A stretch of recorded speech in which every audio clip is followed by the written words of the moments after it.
Yo, man. Happy holidays, people. Nice little surprise stream for y'all. A little chill stream, nothing too crazy. Some of the homies coming through. Y'all know the vibes. Y'all know what we do, man. Definitely, enjoy y'all holiday. For real, for real. But the homies about to come through, man. Let me let them know. Hope y'all having a good day, man. If you in the building, man, hit the chat for sure. Captain, what's going on, my guy? Captain in the building. Hold on, I'm just hitting the homies up real quick. I got a packed house up in here. Hey, what's going on? What's going on? Affluential Sports in the building. Hey, yo, I'm gonna hit you up because I know we gotta talk about that list. I'm planning on doing 2 streams Friday and Saturday to talk about the list. I'm gonna split up the people that was on the video because it's hella heads on the video. And I ain't trying to have 10 people in one chat room. So we're going to do one Friday, one Saturday. So we can talk about the list. And I got a couple people already coming through right now. But talk to me, man. Talk to me. How y'all doing today? The collab was grand. My God, appreciate you, man. We was a little nervous, man. We couldn't get the people that we wanted to get on the list. Hey, yo, Ed, let me know if you, in fact, hit me up on Instagram, Ed, because if the people don't come, I'm gonna hit you with the link because I sent the link out to like mad people. Hey, Jew, listen to me. Listen, man, listen. The story not over yet. We gonna see what happened with the Wyatt Sicks, man. We gonna see.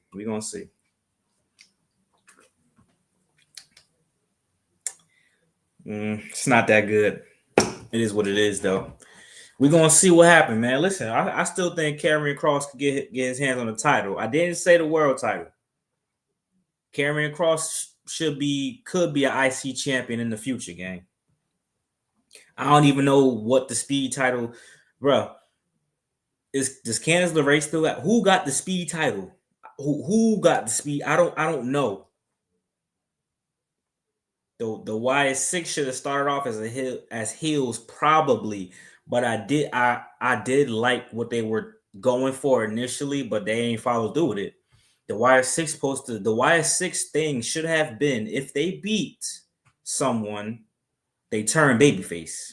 Like Chad Gable was turning heel against Alpha Academy. When they beat him up and taught him a lesson, he should have turned back full-time face. That's what I think they should have did.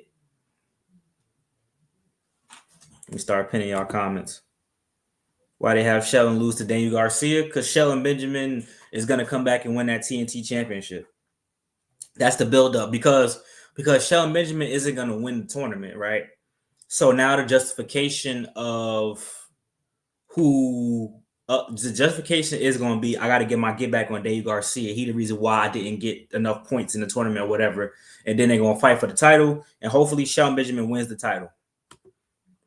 Who should win the Rumble? That's a great question. I want in a perfect world, I want a Bianca Belair versus Rhea Ripley match by any means necessary. So if Rhea beats Liv for the World Championship, Bianca winning and challenging Rhea will be a good callback because they said years ago that we're gonna run it. But that's me. For the guys, at this point, I really don't know. The guys, I don't know who's gonna win the Royal Rumble.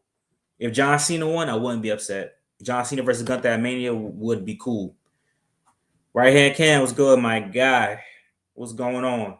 Chad Gable should win Money in the Bank. That would be cool. Wait, what? To take the IC title. Whoa. If Chad, nah. We're not doing that. Austin Theory is the only idiot that we're not doing no cash-ins on mid-card titles no more.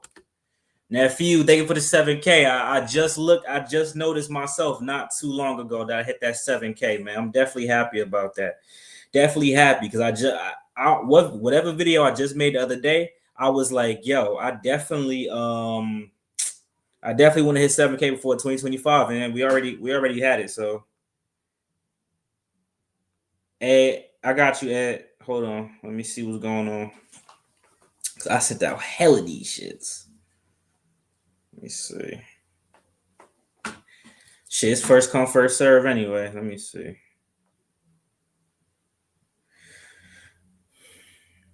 Stratton didn't cash in? Nah, man. Listen, Tiffany Stratton gonna get that strap. I would love her to cash in on Rhea and Liv, to be honest. That would be a good twist, but it's probably gonna be Nia Jax. Do you agree that Liv's heel run was more entertaining before she won the title? I like Liv Morgan's run, period. Hey Reg, what's going on, gang? Come on, hop in, tap in, folk. Hit that, go get that link I sent you. Did I send it? Oh, I ain't never sent that shit. I'm tweaking, my bad, bro. I thought I emailed that shit to you. See, that's on me doing stupid shit. What's your name on Instagram? I thought I already sent the shit to you. I'm tweaking, bro.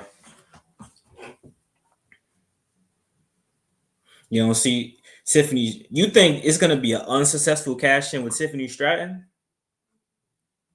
An unsuccessful cash in? I don't know about that, man. I don't know. Hey Jude, I don't know about that because there has never been an unsuccessful cash in with the women, correct?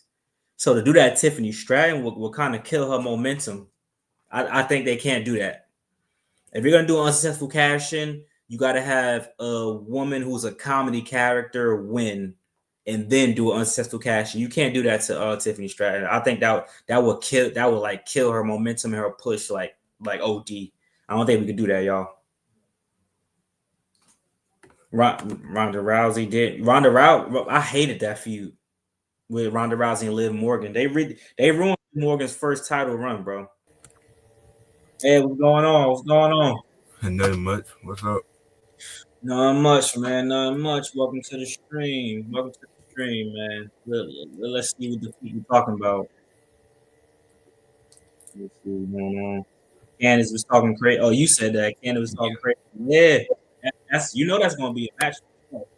Yeah, I feel like that's what's gonna drive Tiffany to end up cashing in because it's like, why is Candice LeRae talking this crazy to Tiffany Stratton? Like, all you got is You, this random Twitter belt.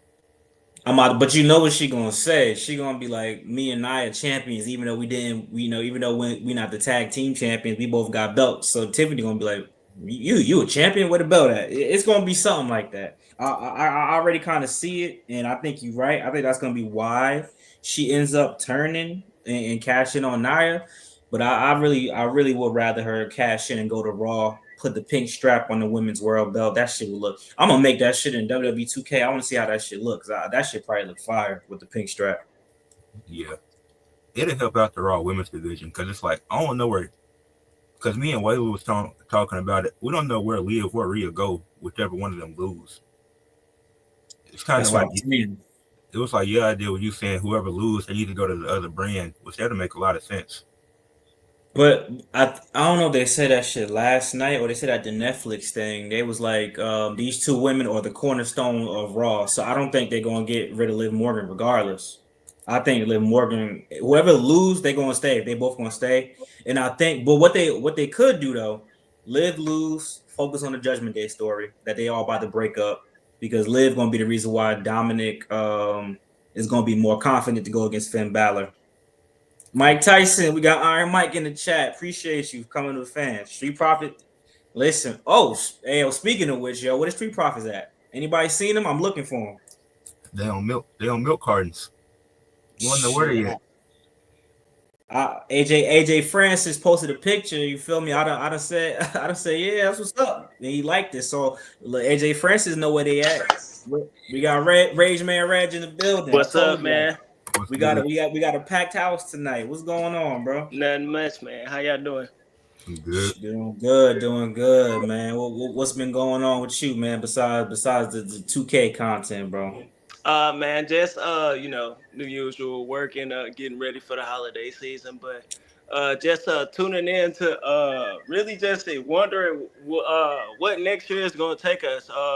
WWE is kind of like, well, as far as wrestling wise, Mm-hmm.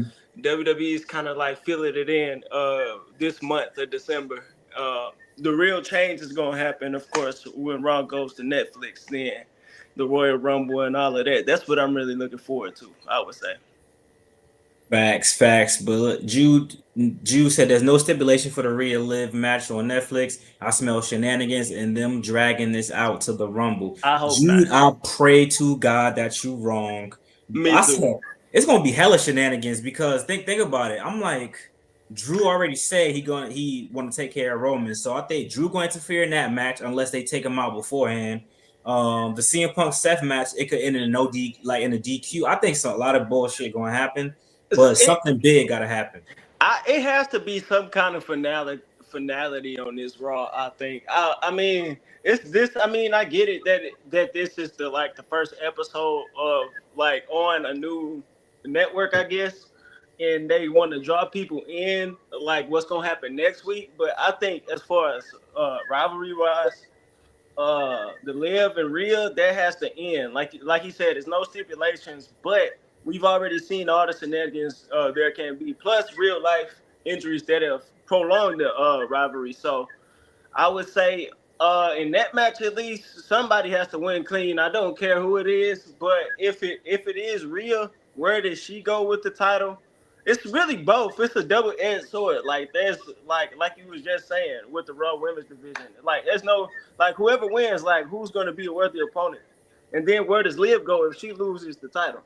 Like I think Liv has to win, in my opinion, to like parlay Dominic babyface turn, because if she doesn't have the belt, like without Liv, like it's just like I think it's just like it's less meaningful, I guess. I mean, of course, I think Dominic, he hasn't had a belt in a while, but him being Facts. Liv, I think she needs it. So I think she needs the belt for that reason. Facts. What you thinking, Ed? This Raw have been so hyped up. Like I ain't seen a WrestleMania this hyped up the way they hyping up this Raw on Netflix debut. And it's like this feud has to end. So obviously it's gonna be shenanigans. Keep the belt on Liv Morgan, because it's like if Rhea get it back, who is she gonna face when she done ran through everybody already? And you seen they done put and Io Sky, she in the mid card now, so that's kind of I don't know what's gonna happen with that. True.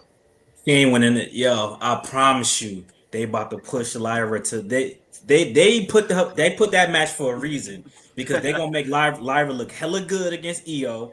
It's gonna be it's gonna be a bullshit roll up finish, and Lyra gonna go to the final against Zoe Stark, and then she gonna beat Zoe Stark. I'm calling I that hope shit right not. now. EO has to get that, man. I mean, since Lyra's been on the main roster, she hasn't done too much of anything. So to just give her the belt like that, I mean, it has to go to EO. She can win it sometime later. I mean, Becky is no longer Becky Lynch is, as far as we know, she's not. I mean, I guess she's there, but she's not there. So we can put Lyra on the back burner for a while. EO's been killing it, and she's in a tag team, and she's still doing single stuff. So we got to give her credit. We got to give her that IC belt. What you thinking, Ed? Who you think gonna take it? I'm thinking Lyra gonna win it, but I think the dynamic of it potentially being Dakota Kai and Io Sky in the finals, that'd be kind of cool to see what they'll do with that. True. I was thinking that too. Ooh, and Dakota Kai turn. Y'all know how Dakota Kai get down. She turn on everybody. But I think, matter of fact, hmm. Nah, I think they're gonna go to two young ones because if Zoe Stark and Lyra make it to the finals, that boosts both of their profile up realistically though. If you really think about it, because EO could lose the next match off of Sonya Deville interference or Shayna Baszler interference, so they could guarantee that Zoe Stark don't gotta face EO in the final. So I think that's why they're gonna continue that story, and then Zoe Stark and Lyra is gonna handle business. Like I think that's what it's gonna be. It's gonna be two interferences on both damage control members, and they both gonna lose. I can see it. I can see it for sure. As far as the CM Punk Seth Rollins, I I'm kind of, as far as CM Punk in general and like his future, I'm kind of mixed on it because I've seen a lot of people like kind of make this how they can make a Roman Reigns and CM Punk feud. Me personally, I don't think there's any gas there outside of like, of course, they're like CM Punk's reservations about Roman once he left and he's back now. I don't really think there's really a story there. And as far as him with Seth Rollins. I mean, are they gonna really drag this out after Netflix until WrestleMania? Yeah, that's what I'm saying. Then I mean, the only thing I could see, I was possibly thinking with the favor with Paul Heyman was and this kills two birds with one stone. This turns CM Punk heel because CM Punk, for what it's worth, CM Punk he's not a good babyface. Like when he's booked as a babyface, he's not good. He's just not a good babyface. So uh turn him heel. You know, I mean, Paul Heyman, we know he has influence. I mean, he can't get in the world title, but he can somehow in the Royal Rumble have CM Punk win the Royal Rumble or get a title shot either before Elimination Chamber, have him turn heel. Whoever's the champion, then he wins. Paul Heyman aligns himself with CM Punk. He disassociates himself from Roman. That way, if we get a Roman versus Rock match, it's just those two because we need no mouthpiece in that outside of those two. Then I just think CM Punk should go heel because him as a face, it kind of has a shelf life. It's really kind of I think of what I'm trying to say. Got you. I'm not convinced that The Rock is not coming back to wrestle at WrestleMania. Me Like either. that, like get the fuck. They It's been trying to too do that much shit. invested, you know. To that fuck out of it because then if he don't come back this year, I'm not gonna care next year because then we gotta drag out the bloodline shit for another year. No, let's get this over with. 2025, this shit is done. Enough, and it going in with Roman Reigns going over. That's it. Cool. But I think well about that. That's another thing I was thinking about. Like, should Roman Reigns like really win though? Like after. I mean, like, let's say, I mean, I mean, of course, he's been the top guy for this long. This was solidify him as one of the greatest. But let's give credit to The Rock. The Rock really took a risk, and because you know how WWE is when they're head on things, they were about to go with Roman Rock last year until like that kickoff, until that very event. He took the risk and turned heel and became the final boss. Do you think The Rock? I mean, of course, The Rock has his other obligations on Hollywood. But do you think he's not gonna win a minute match at all? Like he's just gonna want to put Roman over? I mean, not that I'm saying he will have an issue with that, but do you think he's not gonna want to win at all after taking that risk and just like turning heel? What you think, Ed? I'm thinking if that match does happen, I'm thinking Roman will win it. But I got this feeling that it's going to be a triple threat with Cody Rhodes involved in it for that championship. Because I see Roman winning the Royal Rumble, then The Rock finessing his way into the title picture. I think the most interesting thing they could have did. That's a good point. They should have did Rock versus Cody at Rumble. Rock take the belt, hold the belt hostage, make people mad, get hella heat. Roman challenge Rock for the belt. I think that would have been dope. They probably not going to do that, but because I don't know who Cody going to face at WrestleMania. That's Cody has to get far away from the bloodline. This Cody Rhodes title reign, like I'm not gonna be while I do listen to him, I'm not gonna go full Vince Russo and say it's been trash. But it's been. I mean, it's been. I think I'm not gonna say it's trash. It hasn't been trash in my opinion, but it hasn't lacked. It's lacked stories outside of this. Kevin Owens, what's going on right now in the bloodline? That's the best thing. A little 2 match program with AJ, which was kind of that I Quit match was kind of was it really worth it? I mean, they rushed that. That was a rush rivalry. Logan Paul was cool. That was a good attraction match, I guess. That was a good attraction match, I would say. So I would give that. His reign isn't bad, but he has to face somebody. It has to be completely outside of bloodline at WrestleMania with him having a championship or not, in my opinion. And people didn't mention the idea of Drew facing Cody. If Drew gets that match, he has to win. Yes, that's another thing. Like, I love. Me and my girlfriend had this conversation because I'm getting her into wrestling right now. Drew is one of her favorites. Drew's been one of my favorites since he first came into WWE in 2009.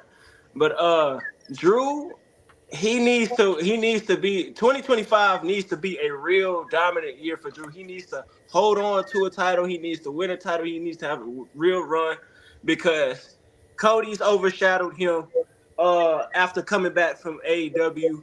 Roman has overshadowed him being a part-timer. Seth Rollins has overshadowed him, and Seth Rollins, in my opinion, and this is just my opinion, I like Seth Rollins in ring. I think he's one of the greatest in ring.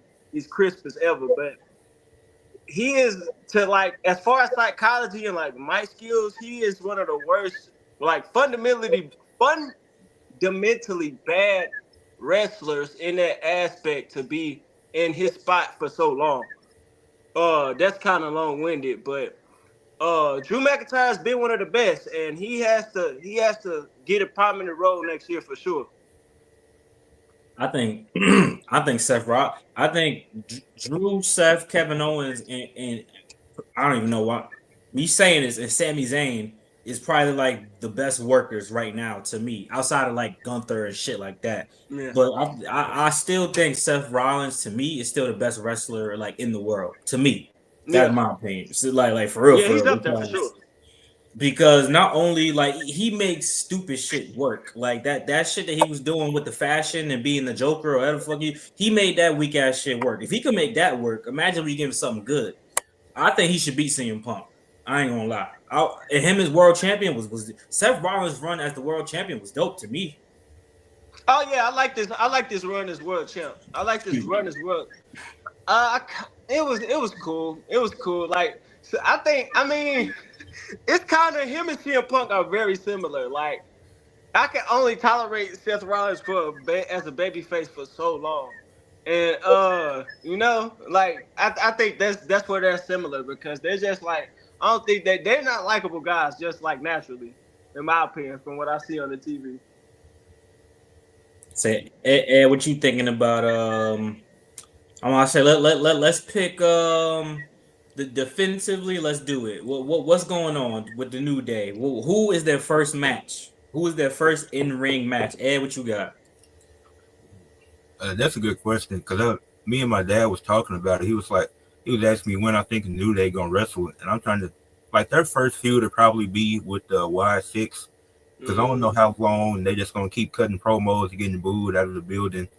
So it's like maybe they beat up on somebody like was Otis and Tozawa just because so they could build them up slowly and then they can get into a bigger feud like with the Wyatt Sicks. What you got, Reg? I'll follow up on that. I mean, yeah. I mean, that's really the only tag team, faction/tag team they really like on Raw, like they're really booking prominently. I get you could say AOP and the Final Testament as well, but like you were saying, they probably about to lose that due to 50-50 booking. It really depends on whoever wins that rivalry. But if they were to go with the Wyatts, it is something there with the Wyatts in the New Day. Remember the compound? Wyatts in the compound in the New Day years ago? I mean, that was the Wyatt family, but I guess they can acknowledge that somehow. So, and then the New Day, and they smarten their way out of it and still win. I think the New Day has to win that against the Wyatt Sicks, in my opinion. They cannot lose against the Wyatt Sicks. I like the Wyatt Sicks as a backup option, but Ace is completely right. Y'all forgetting Rey Mysterio is the main one talking all that shit.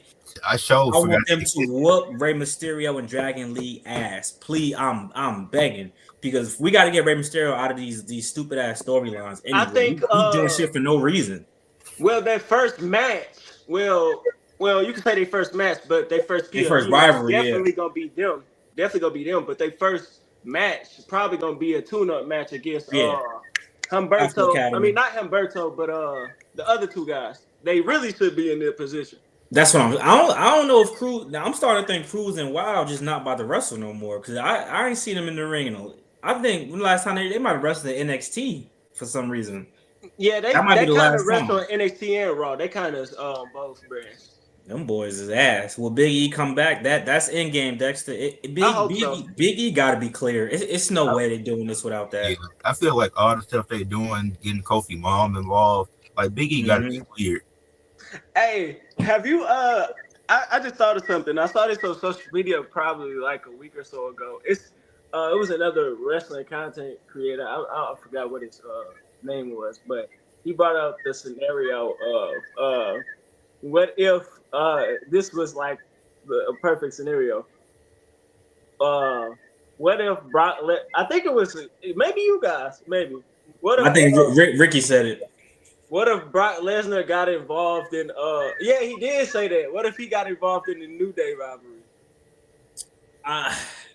I think that's unlikely, but that would be like, that would be good, but I think if they bring him back, they're gonna bring him back something big. Yeah, Rumble or to go against Braun Breaker or some shit. If he ever come back. I think they'll bring him back for some wild shit. Yeah, he came back and won the Royal Rumble. Oh, turn my fucking TV off. Who? What if he came back and won the Royal Rumble? Oh, that would be trash. That's to face Gunther. That's too much.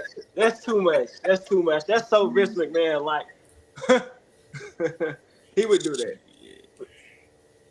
Speaking of Royal Rumble, for the women, man, we got to figure this out. People talking about Io Sky. I don't know. You listen, I love Io Sky. I think she's the best wrestler, but she done up. Viral money was going on. D money was going on. Man, the viral one in the building, man. Salute everybody on the panel, man. You know what I mean? Salute. Yes, sir. So we talking about who we think women's side gonna win the Royal Rumble. So I'm gonna let Reg go. Then I'm gonna D Money go. I'm gonna let Ed go. Royal Rumble. Well, we also got to take into account who the champions are right now. The two world champions. Well, at the moment it's Liv, but it could be Rhea.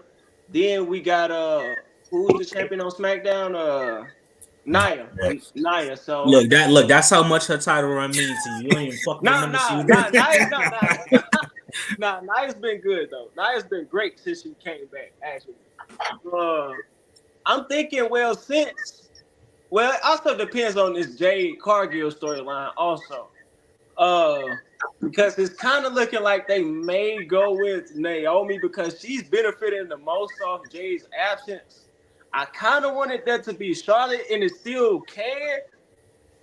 But I think it might be. But if it's not, I would say Charlotte. But Charlotte and Nia, well, that's a cop out. But I get it is a cop out. But no, it's not. Charlotte and Tiffany. Tiffany cash in on Nia. Charlotte come back. Tiffany. That's a good idea. In this case, Charlotte coming back and winning the Royal Rumble may not be bad if she's not in the Jade Cargill storyline. That's what I'm going with. Gotcha. What up, Humble? What you got, Ed? I think Alexa Bliss coming back and she winning the Royal Rumble. That's a bold one. Yeah, that's a bold one. She'll be great for the Raw brand. Whoever win between Rhea or Liv Morgan, I think Alexa Bliss will be a great opponent for either one of them. Agree. I agree with that. I miss Alexa Bliss too. Like she's kind of been gone for a minute. Like outside of the pandemic stuff, like which I miss, like all the pandemic, a significant portion of that. But outside of that, this a new crop of women.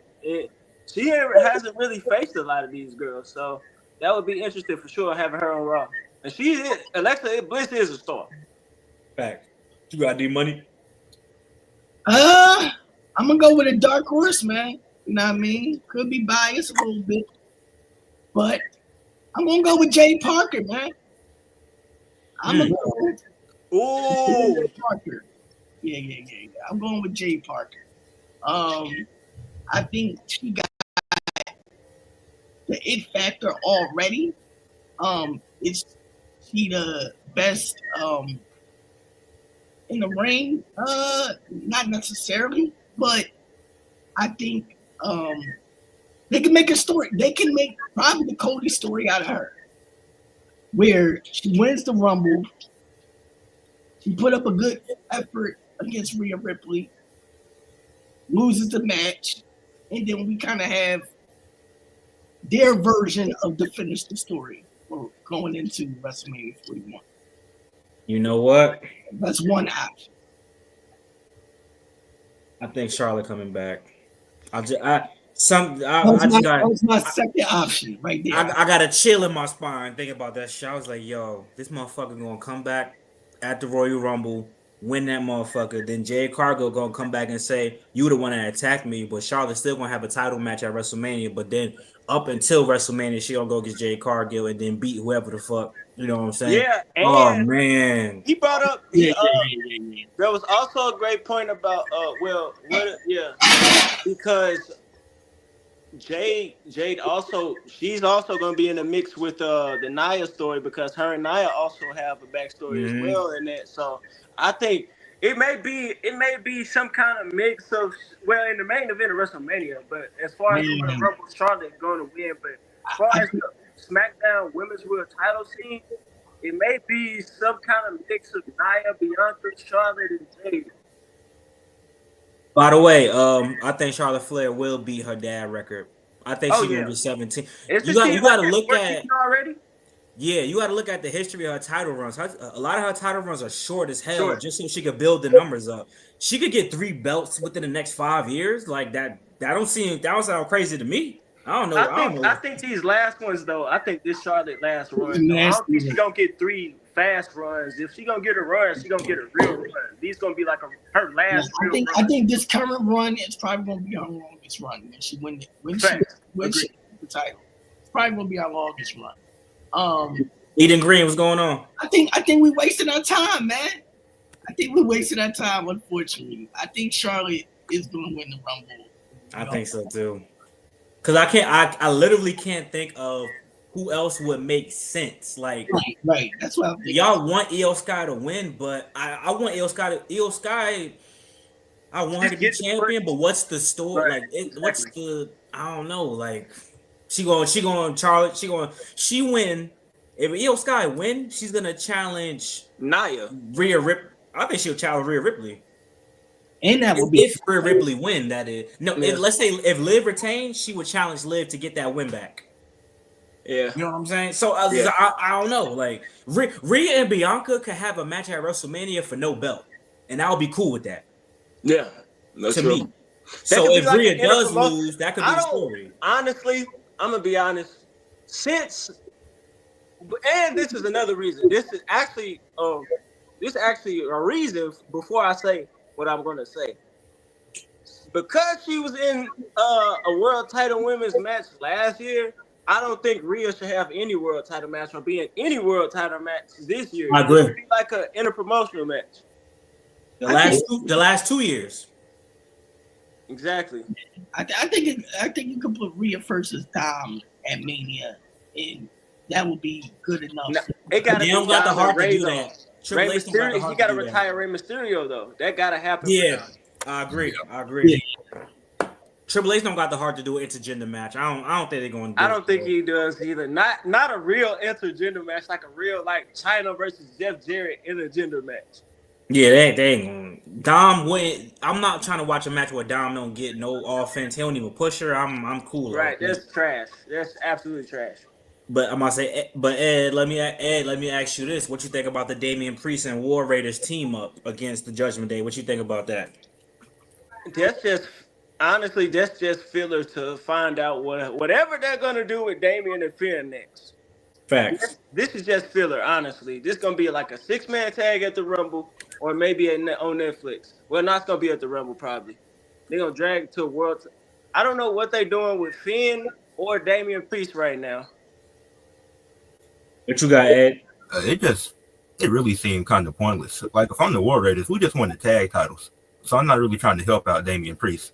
I feel like that's just dumb. That's what I'm saying. Like, that just feels stupid to me, because now you allow Judgment Day to get another shot at some point if you want to stay involved in their business.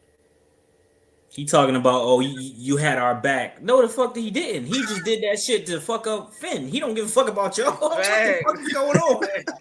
What the fuck? And that's what I hate, like common sense. Like, you know what I mean? Like common sense of wrestling is like so gone. You know what I mean? Mm-hmm. You know the purpose. Like, you already know the purpose. It's like the thing with Drew McIntyre. Like, he's one of the best heels in wrestling right now. Yes. But him going after Jimmy and Jay, like, they didn't. He's not a heel, in my opinion. He's not a heel. Yeah, he's booked as a heel, but in reality, Drew McIntyre's been the same guy since from him winning the Royal Rumble into 2020 to now. He's been the same person. Let me address this. John said, "Do you think Triple H has gotten lazy with his booking since WrestleMania?" Honestly, so let me say this, y'all. I've been making videos. I be talking shit, blah blah blah. I don't like how he do the Street Profits, Carmelo Hayes, whatever the case may be. But you got to point out the good shit that he has done. The shit that he was doing with Bronson Reed. Even though I'm mad he lost to Seth Rollins, he still put Bronson Reed in a good position to win. Facts. He did good with Jacob Fatu. Jacob Fatu has been in more main events than the fucking WWE champion. And he beat Think about that. Jey Uso clean. Hey, and at the end of the day, he did something great with Shinsuke Nakamura that Vince McMahon never could do. Because Vince McMahon, if this was Vince McMahon, he would have had Shinsuke Nakamura lost to LA Knight. So Triple H is doing some good, y'all, and he put Kevin Owens in position to win. So okay, I understand what as far as being black people and shit like that, but look at the overall scope. He's really not doing that bad to me. That's my opinion. Yeah, I don't think it's lazy. It just feels kind of inconsistent. Like he reminds me. I don't think it's lazy. It's definitely not lazy. It's not lazy at all. You can see who's lazy writing. It's not lazy. You could tell. From all of us, we watched wrestling for a long time. It's not lazy. It's just safe, and it's just like you can tell a wrestler is at the top of this. He's booking it like a wrestler would instead of like a businessman or like a writer or a TV writer. I like that. And it's cool, but it's with that, it's missing a lot of stuff that was when a Vince McMahon or a Vince Russo were like when they were doing their thing. I like, for example, vignettes. They don't exist. Vignettes were a great way to introduce somebody before they debut. Like when Carlito, that's the biggest example. We knew Carlito, who he was, his name, and his motivations before he even got in the ring. And that's why he won the world title and beat John Cena in his first match. Vignettes don't exist. Mm-hmm. Like the number one contender thing, they're doing that right now, but with the tournaments and the triple threat, that's an example. With Triple H, that's the perfect example. The triple threat number one contender thing. Stupidest shit ever. That's so lazy. That's kind of lazy, but it's kind of safe. Bro, they've done that shit 5 times within the year already. I'm like, Nick, what the fuck, bro? Just have a battle royal, a 6-man. Right. At that point, just play all of them in one match. Let's have a battle royal. Exactly. Jesus. Remember the great Khali won the world championship in a battle royal on SmackDown? Mm-hmm. Wait, let me read this super chat from my guy, the captain. He said, "Is it over after tribal combat? How long can we go?" I think somebody gonna interfere, and it's gonna be a DQ. I don't think we're gonna get it because if we get a definitive winner, it's for sure gonna be Roman Reigns. But I think it's gonna be a DQ or something. I thought that they changed the main event to Solo versus Roman, so I was like, "Oh, The Rock for sure coming back," but The Rock is still come back, even if this not the main event. I think because you know what I'm saying. So we'll see. But at the end of the day, it's a Netflix show, so it's gonna be the biggest show. The Rock not being at the Netflix show would be kind of stupid to me, because he's not filming right now. Moana is done, so he could just come. You know what I'm saying? Do a quick appearance or show up on the screen, something. So, well, I don't know what y'all think about that. D Money, what you think about that?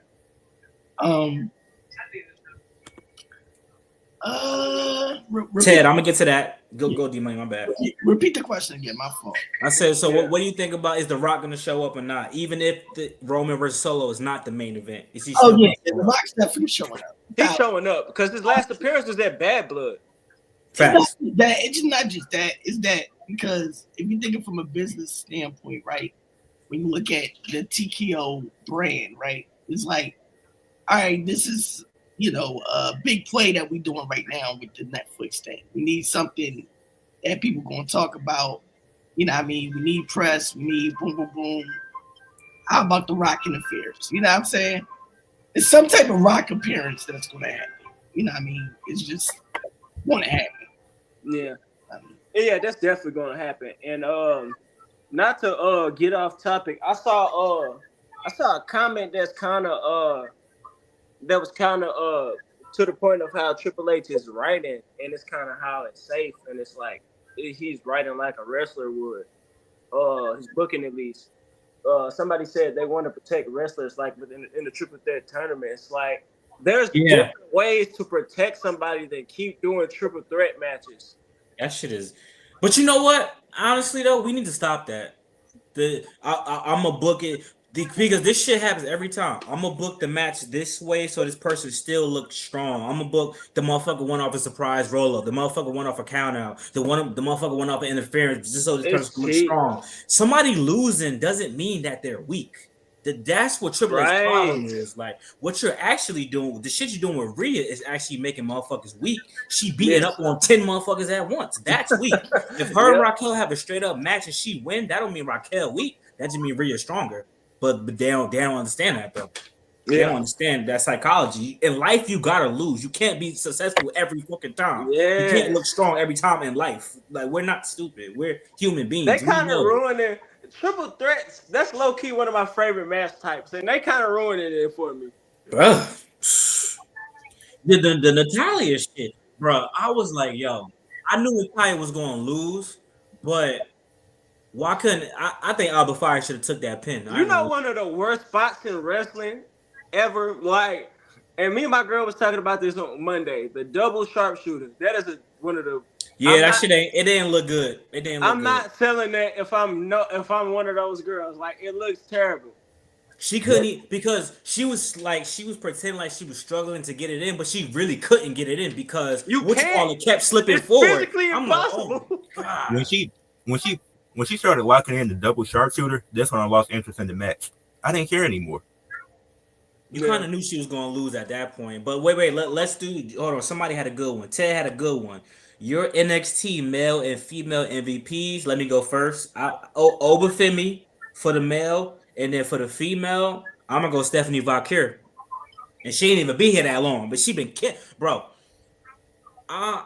When Stephanie Valkyrie didn't win that shit, I was like, fuck, bro. But we're gonna get Julia versus Stephanie Valkyrie. I think Stephanie Valkyrie is one of the in-ring performers. She's one of the strongest on NXT, and she's about to pull an Andrade for me. The same way Andrade won me over NXT, I think Stephanie Valkyrie about to do that.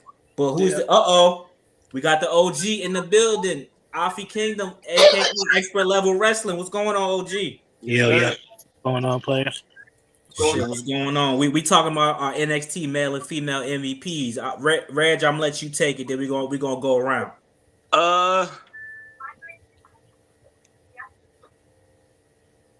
Oh wait, hold on. I said Obafemi and I said Stephanie Valkyrie. All right, Reg. I don't want to say the same, but I would go with you said Obafemi. That is a great one, but I'm gonna go with the women first. I'm gonna say Jada Parker because I think out of all the women on all the rosters, she is the best talker and she's pretty good and solid in the ring. And male, he's had a lot of big mishaps recently, but I think they kind of building him up, and next year gonna be a big year for him. I'm gonna go with Javon Evans. Okay, that's interesting. Ed, what you got? For men, Obafemi, that's one of the most dominant wrestlers in NXT, and I think he's gonna have a great 2025. Then for women, I go with Kalani Jordan.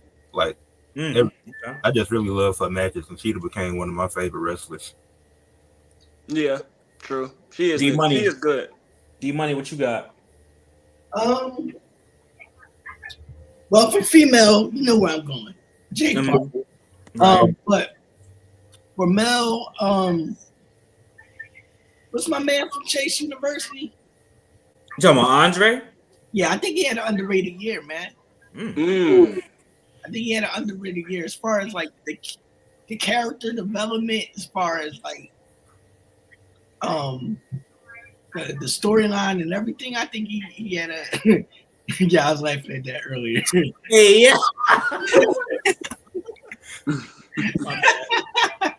But yeah, I'm going my man Chase, man. I'm saying. Hey, OG, who you got for NXT MVPs? But then we was just talking about is The Rock gonna show up to Raw, even though Roman and Solo not the main event. So what you got for the MVPs? Then address if The Rock gonna come back. Hey, The Rock should come to NXT. That'd be big. That'll be hard. Imagine that just TV time, because even the people that don't get a super pop in that arena, they get a good pop. So just imagine what a super pop would look like on the Rock scale in NXT arena. That's crazy. That would be nice. And his daughter there, so there's a reason why. So you know.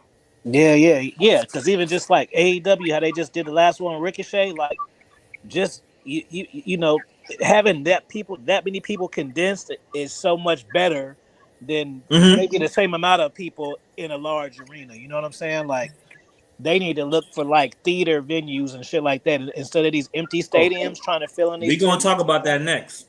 Yeah, they just need to just go for the theaters and just fill up the 5,000 and have that shit lit. That's what they should do.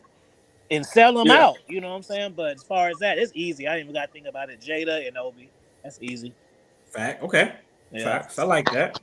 So so they confirmed that it's gonna be Seth versus CM Punk as the main event. So if Solo versus Roman is either first or before, does The Rock still make an appearance? OG. That's great. I don't know, because because I'm just swerving more on my want bag right now. So I kind of want it to happen, so I'm just manifesting and putting it out there a little bit because you know there's potential of it, and it's and usually like maybe I don't know when they travel and shit and they do a tape. I don't know, like if NXT is at a taping, they'll have Raw in that same shit. So it ain't it can happen. It's just like him taping an episode of Raw. It's just the NXT part first, so they can definitely do it. You know what I mean? They be shooting multiple episodes, and I didn't even trip off that shit because last night, remember, I was sending you the shit, and I was talking about Coffee's mom and shit going bad. I didn't even realize that I looked at a pre-taping because I told you I don't watch it live. So when that shit happened last night, I was like, oh shit, I was talking about that shit a whole week ago. I was talking about this shit on the last stream, thinking, man, y'all referencing the shit. Y'all might not even know what I was talking about because y'all didn't see it, but I remember the video.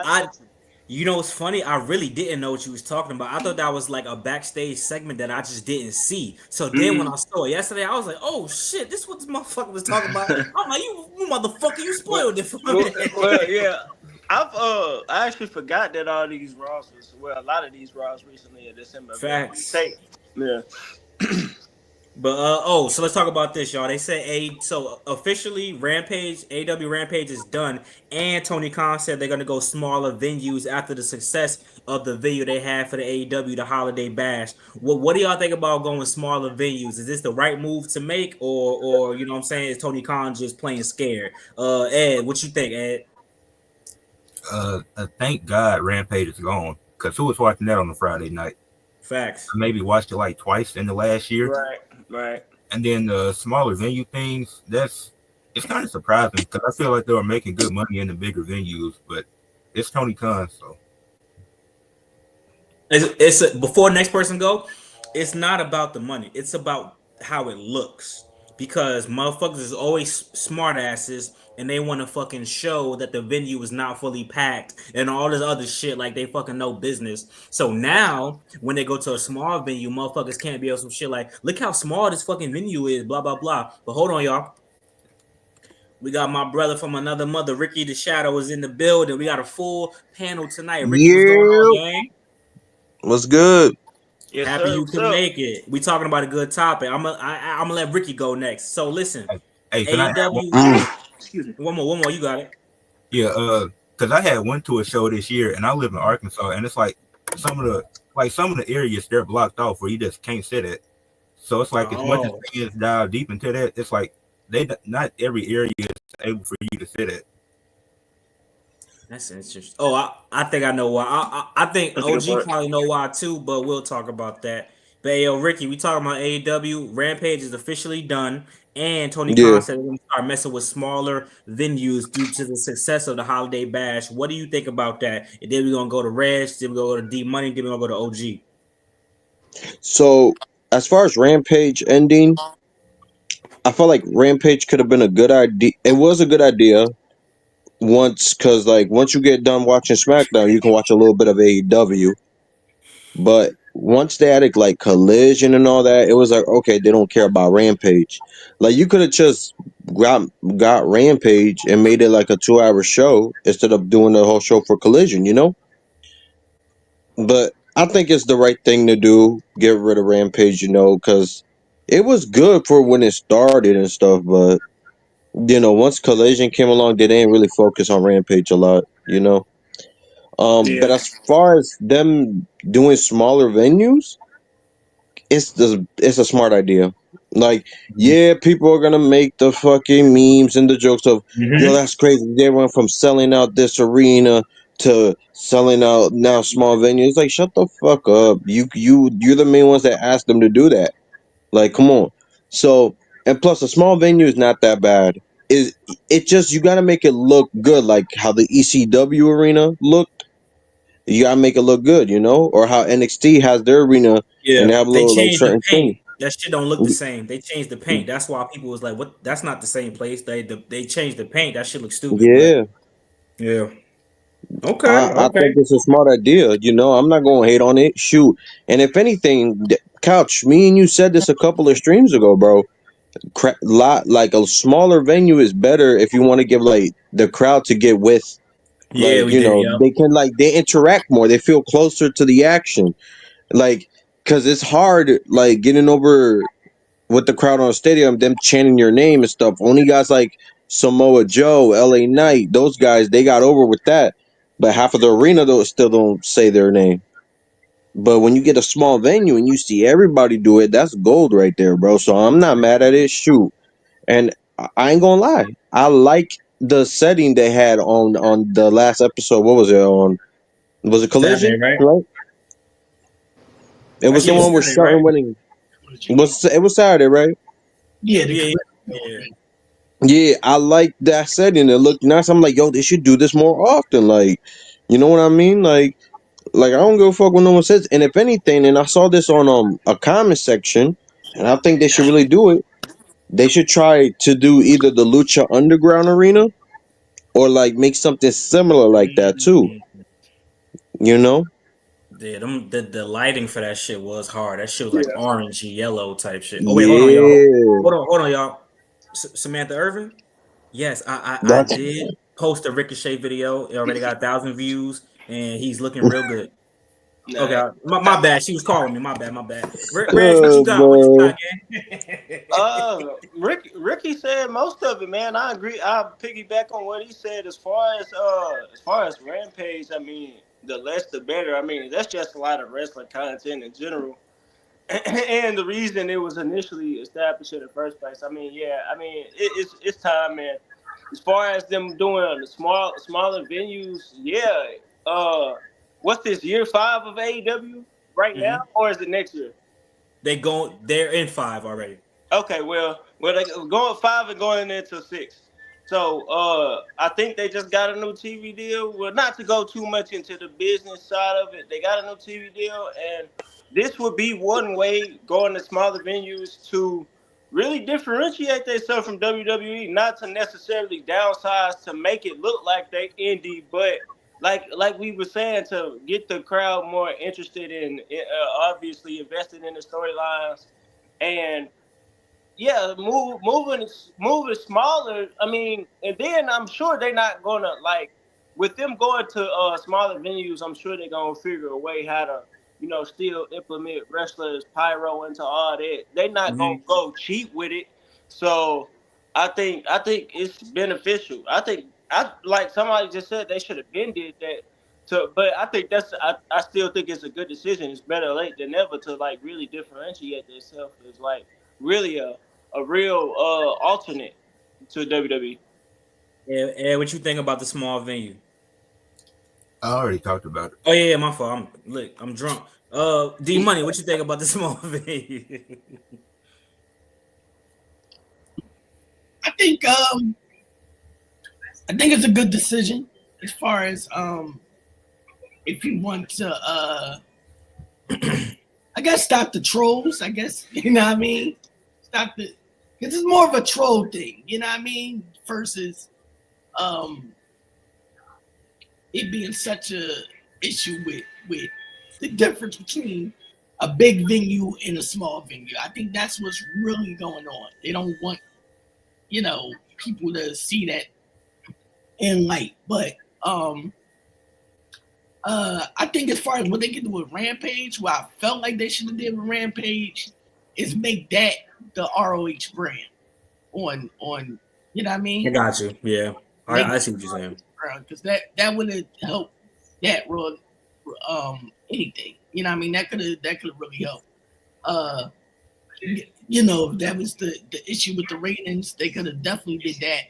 And probably did the whole Chris Jericho Matt Cardona thing on that episode. It maybe definitely spike some ratings up. But I think the issue with AEW is not the venues, it's not the talent. I know what you're about to say. It's fucking Tony Khan. I know what you're about to say. He's a fucking geek. He's not he's not. You gotta, if you run in a company, right? No matter what company it is, a Target, a Starbucks, or whatever, you have to have some type of intimidation with you.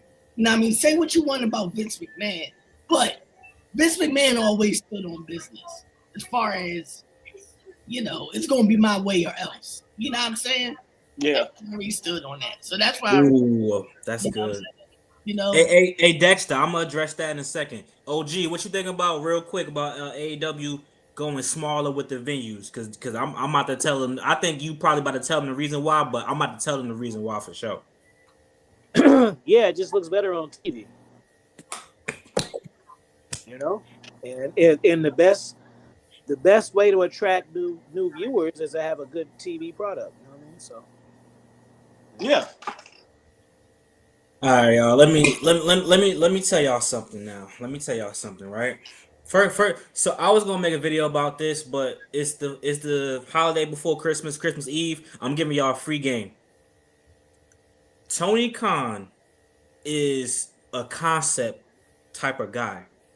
Tony Khan has really, really great concepts, but he has piss poor execution. I don't know if y'all familiar with basketball. If y'all know who LeVar Ball is. LeVar Ball, with his sons, the three Ball brothers, had great concepts, started his own basketball league, had his own brand, the first shit that ever happened ever before this, like motherfuckers, the reason why there's NIL deals, a fucking G League, Ignite, niggas getting paid in college is because LeVar Ball started that shit. Tony Khan, WWE could never have done what Tony Khan did for Swerve. WWE could never have actually finally given Jon Moxley a fucking purpose of what his character is. WWE could have never dragged out Timeless Tony Storm out of Tony Storm. They had her getting cream pied in the face never by would, Charlotte Flair. So think about this. You heard? Huh? Because you said WWE could never give them the contract they gave Swerve. You know what's crazy?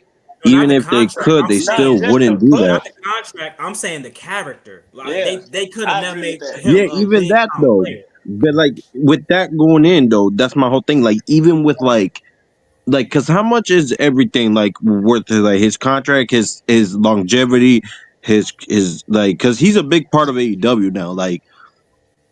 He's a part of AEW. He's a big piece of it, right?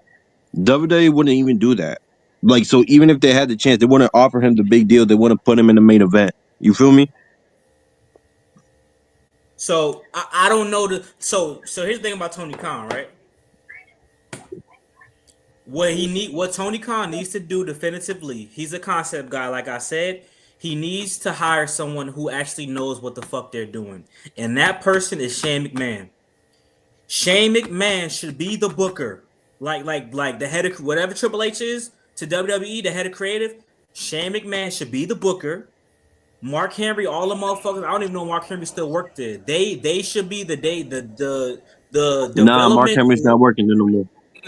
See, he fucked up. He needs somebody like Finley. What's Natalia's husband? TJ. He needs He needs Shane Helms. He needs William Regal. He needs motherfuckers like that. He don't got none of that. You need Vince Russo at this point. Like nobody. No, Hell hold no. on. Time out. Black Couch. Listen, Whoa. Time out. I was leaning about to say the same thing actually, because no, I wasn't about to say Vince Russo worked for him, but I was about to say something Vince Russo said. I don't think Shane McMahon is looking to collaborate with Tony Khan. He wanted to take it over. Yes. That's on him. But here's my thing, if though. that's the case, that's on him. Shane McMahon don't got the money to start his own company. So if that motherfucker don't want to be in wrestling anymore, then that's on him. Well, bro, that's not true. These Tony Khan and WWE have billions of dollars, bro. No, I'm sorry. If he want to start a big company, here's my thing. Can we keep forgetting? We gotta stop. All right, listen, I get it. Like, we need to forget to start a wrestling company. You don't need billions of dollars. You just need enough. Like, you can start off with the Vince and stuff, and Shane got enough money to start a whole company.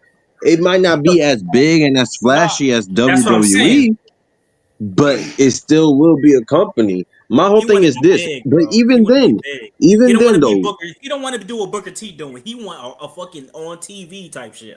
Trust me. But here's the thing with Shane though. Even if he was to start his own company, I still feel like it'll be a small venue too.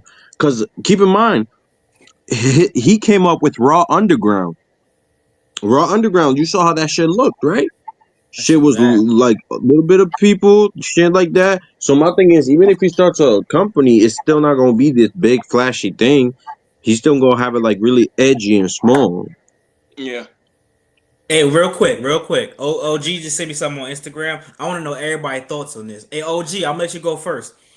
Dominic Mysterio.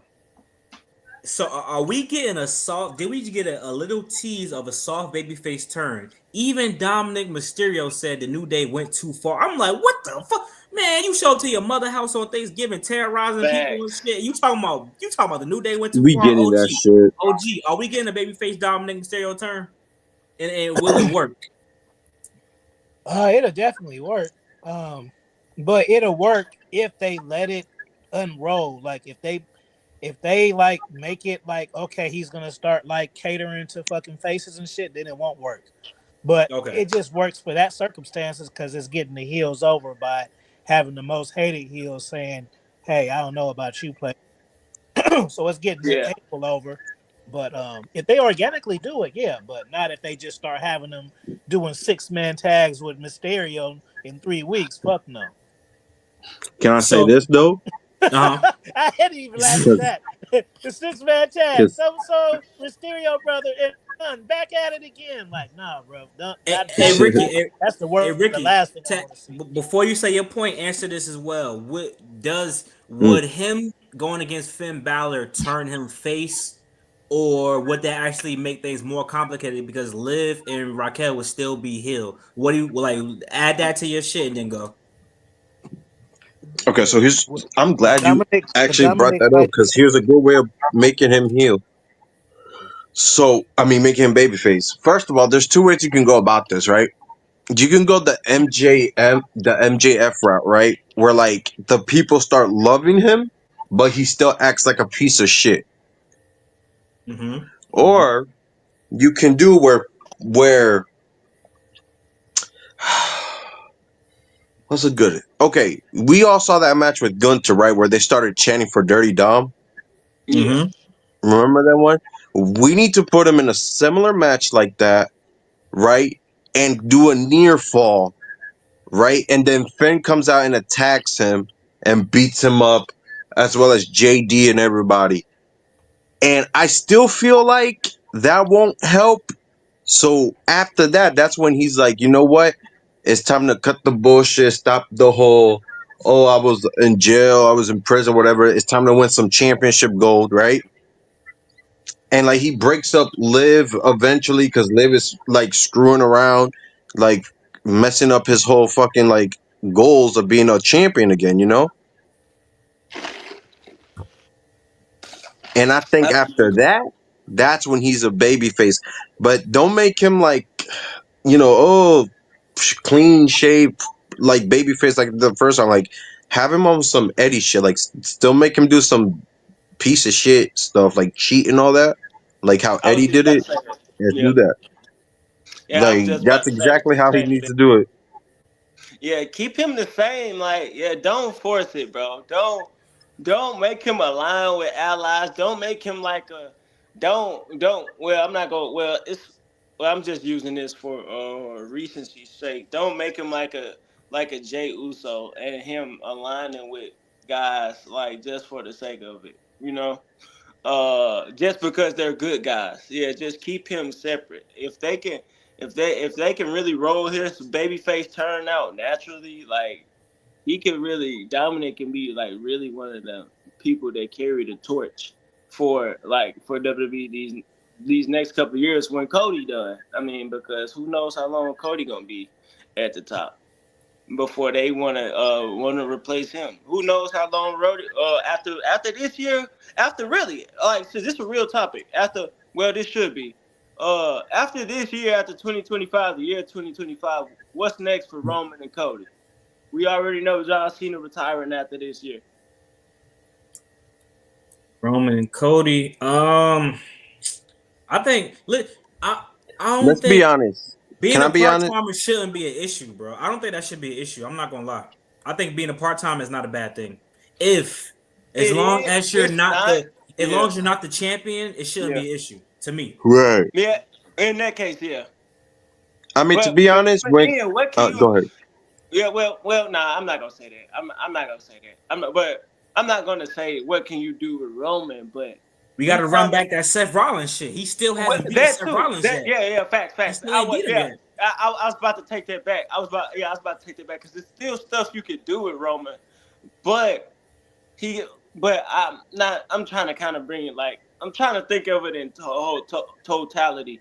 Like we seen him when we seen him have the leukemia. We seen him with the COVID stuff. Like how long can Roman like I mean, well, we see him in the best shape ever now, but who knows? I'm just saying who knows what he'll decide. Like after all this is done. Can I Okay. can I be Will they go back into the self stuff? yeah. Let Ricky My go thing and then is Ed, I want you to address this question after Ricky go. so my thing with that is I think when Cody loses the title, he gets a couple of rematches and lose. And eventually he wins the United States Championship because it's the one title he's never hold, I and see. it's literally on brand like the American Nightmare as the United States champion. Like, come on now. And I Yeah. think Roman is gonna still deal. Bro, I'm sorry, this bloodline shit. It's gonna keep going. Which really is, and then Seth and that might happen, and then Punk and Roman might happen too. So yeah, that's pretty much it. That's where I see those two going. I think next year, Dom needs to win a mid card title or the briefcase. That'd be well, yeah. I'm tripping. I'm thinking we already in 2025, but We but almost there. but yeah, that gotta happen for sure. I agree with you. But So Ed, what so was the question? What was the initial let question? Ed hit this question. When will WWE start leaning on the younger talent? Ed, what you got? I mean, are they not doing it already with Braun Breaker? I feel like that's just the first step of giving him the IC title, and he'll probably hold it to WrestleMania. Now, I do think Sheamus should win it since he ain't got the title yet, but I think WWE's done a good job with starting off with Braun Breaker, and I think it'll just build from there going into next year. Yeah, Okay, so let me say this, right? As far as the leaning into younger talent thing, listen, I understand that's what we all want. I understand we all want fucking Carmelo Hayes, Austin Theory, all these motherfuckers to be the champion now. But I think OG, I'm gonna let you go next because me and you talk about this multiple occasions. Some motherfuckers, even if they look good, they do good in-ring shit, some motherfuckers aren't ready. Realistically, if you was to put the world title on Braun right now, I think it will fail because I don't think Braun Breaker is that good as a character. Think about the shit. Him and Ludwig Kaiser's story is way more interesting than Braun Breaker wasn't on the fucking show yesterday. Braun Breaker still got more shit to develop as a character. In the ring, he cool. His entrance music now is good. That old shit was ass to me, and he's starting to get more personality. But Braun Breaker might not. He's not ready to be the world champion. 2 years, I think he gonna be ready. Austin Theory, in 1 year he could be ready if he was being used, but they ain't using the motherfucker. So what ain't nothing you could do. But OG, what do you think about that topic about the younger talent being leaned on, and you know what I'm saying? Should we just try to just push them right now? I think they need to work. This is what I think needs to happen. They need to work. It's kind of like high school, right? Mm-hmm. The top talent now, they got 5 years before they graduate, so they need to work on getting their mid card to main event level. That doesn't matter about the age; it just matters that the guys who is international U.S. contenders, we want them. We want to make them evolve into main event caliber, and to where it makes sense. Example: Rock and Triple H. They literally were parallel to themselves their whole careers, from the Intercontinental to this version of Rock to this version of to Triple H, to then they formed their own crews, DX and the Nation, and they still formed over those belts, Intercontinental Championship, and then evolved into the World one. It was a push in our face, and we experienced the whole journey. You know what I'm saying? So I think they should just worry about getting mid card into the upper tier. And then once the mid card goes there, now we got room for the soft cats to get into the mid card. See, that's how wrestling should work if I was booking. And it would be and that would be the cycle forever. That's why I'm writing the book. That's why I'm writing the book about it. That would be the cycle. Like that's what we unless like just like in real school and shit, you may come across a motherfucker who is a once in a million type of talent, then yeah, you gotta fuck with that. You know what I'm saying? But that don't happen every single season. You know what I'm saying? LeBron James, he was the kid, whatever, right? You know what I mean? That kind of impact person where you just gotta embrace it. You skip college, fuck it, like that type shit. But that's Hey, how. hey, hey, Ricky, before you go, OG, I want you to address this question. Say, what happened with Chelsea Green and her title reign? He think it was a mistake putting the title on a comedy character. Address that real quick, as she is the first United States champion. Then, Ricky, I want you to address the young people shit. No, because it's perfect, because it's gonna give her the opportunity to put the title over and get more looks on the title by double putting the title over. So you're gonna put the title over by having a popular person with the title. On top of that, you get more TV time. It makes it relevant. So the U.S. Championship is doing these relevant segments, not a U.S. champion of somebody that you don't give a fuck about seeing, and you know what I'm saying? You want to see her, and she's the champ, and then that sparks interest in the people who she interacts with. So no, that's good. The comedy shit, because the comedy, you thinking too small, player, because the shit can evolve. While how many times have people changed their characters during their reigns? It doesn't mean that she has to have a comedy gimmick reign the whole fucking time she got the belt. You know, she can fight one person, and Charlotte can kick her fucking ass. Now we got serious Chelsea. You see how easy that can be booked? Mm-hmm. Charlotte come and boot her in the fucking face and crack her shit. And now she's not beautiful. Okay, well, that's all it takes. Now we got Chelsea Green on some cold shit. Put a mask on her and have her fucking people up. Then she got the big baby to help her do it. And some See? Cody Rhodes shit. Yeah. That's exactly what they did with Cody Rhodes. Hey, Ricky, so what you think about WWE not utilizing their young talent? When should they start? And then, you know what I'm saying, you could address the Chelsea Green shit as well. Hey, Trail, you know how I get down. Wine and wrestling, baby. Ricky, you still there? Ricky might be tied up for a second. So, all right. So, Can you go back to that comment about Triple H botching Braun Breaker? oh, shit. That's what I like. I like that. I like that out of you. You got it. Take the floor. Not Wait, that. wait, It was the other one. wait. Where the fuck was it? I seen it too. Hold on. Who the fuck said that? Ed about to get on one of y'all ass if I can find this comment. He might have removed that shit.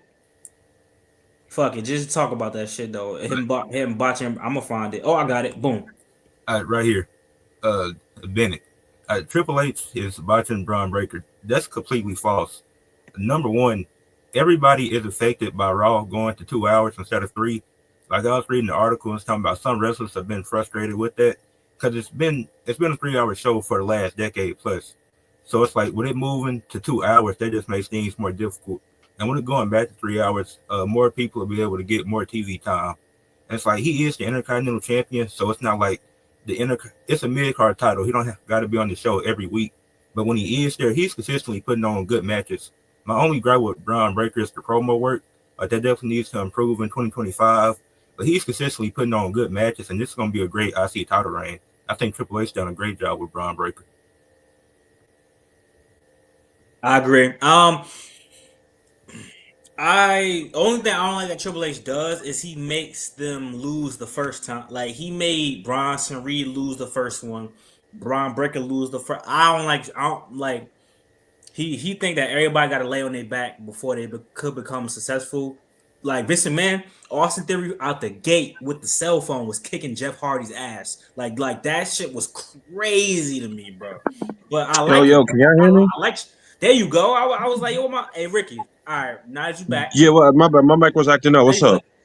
Address how you feel about WWE is they utilizing their younger talent, and address if Chelsea Green's title reign is a mistake because she's a comedy character. Like, where do you go from there with her? So with the Chelsea Green thing, I still got to give it time. It's still fresh and new, right? For the WWE with the young talent, right? So I'm noticing this.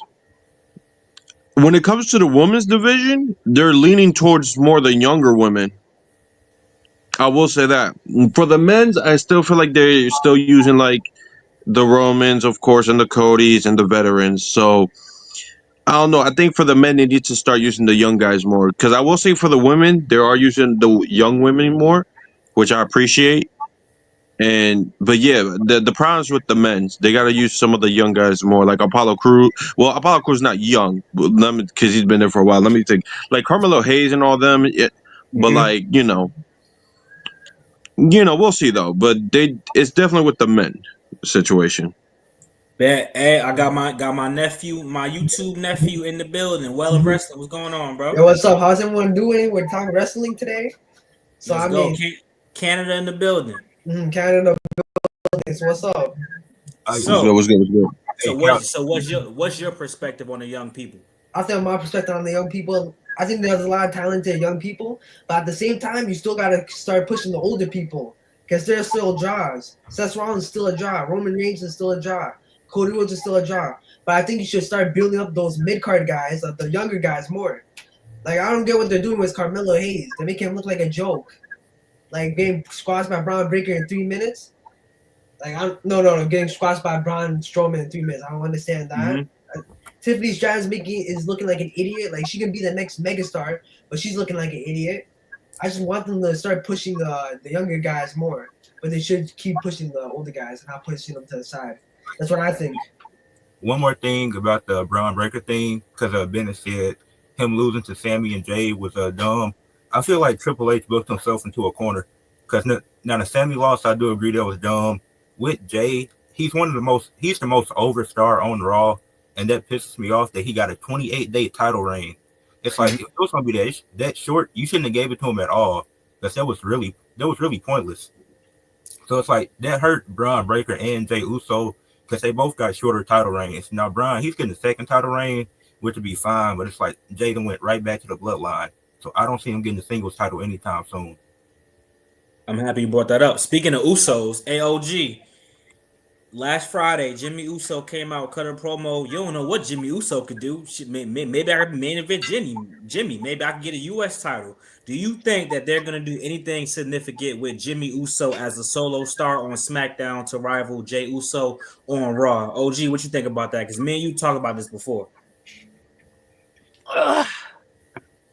Man, that's because I want to say yeah, but I don't know.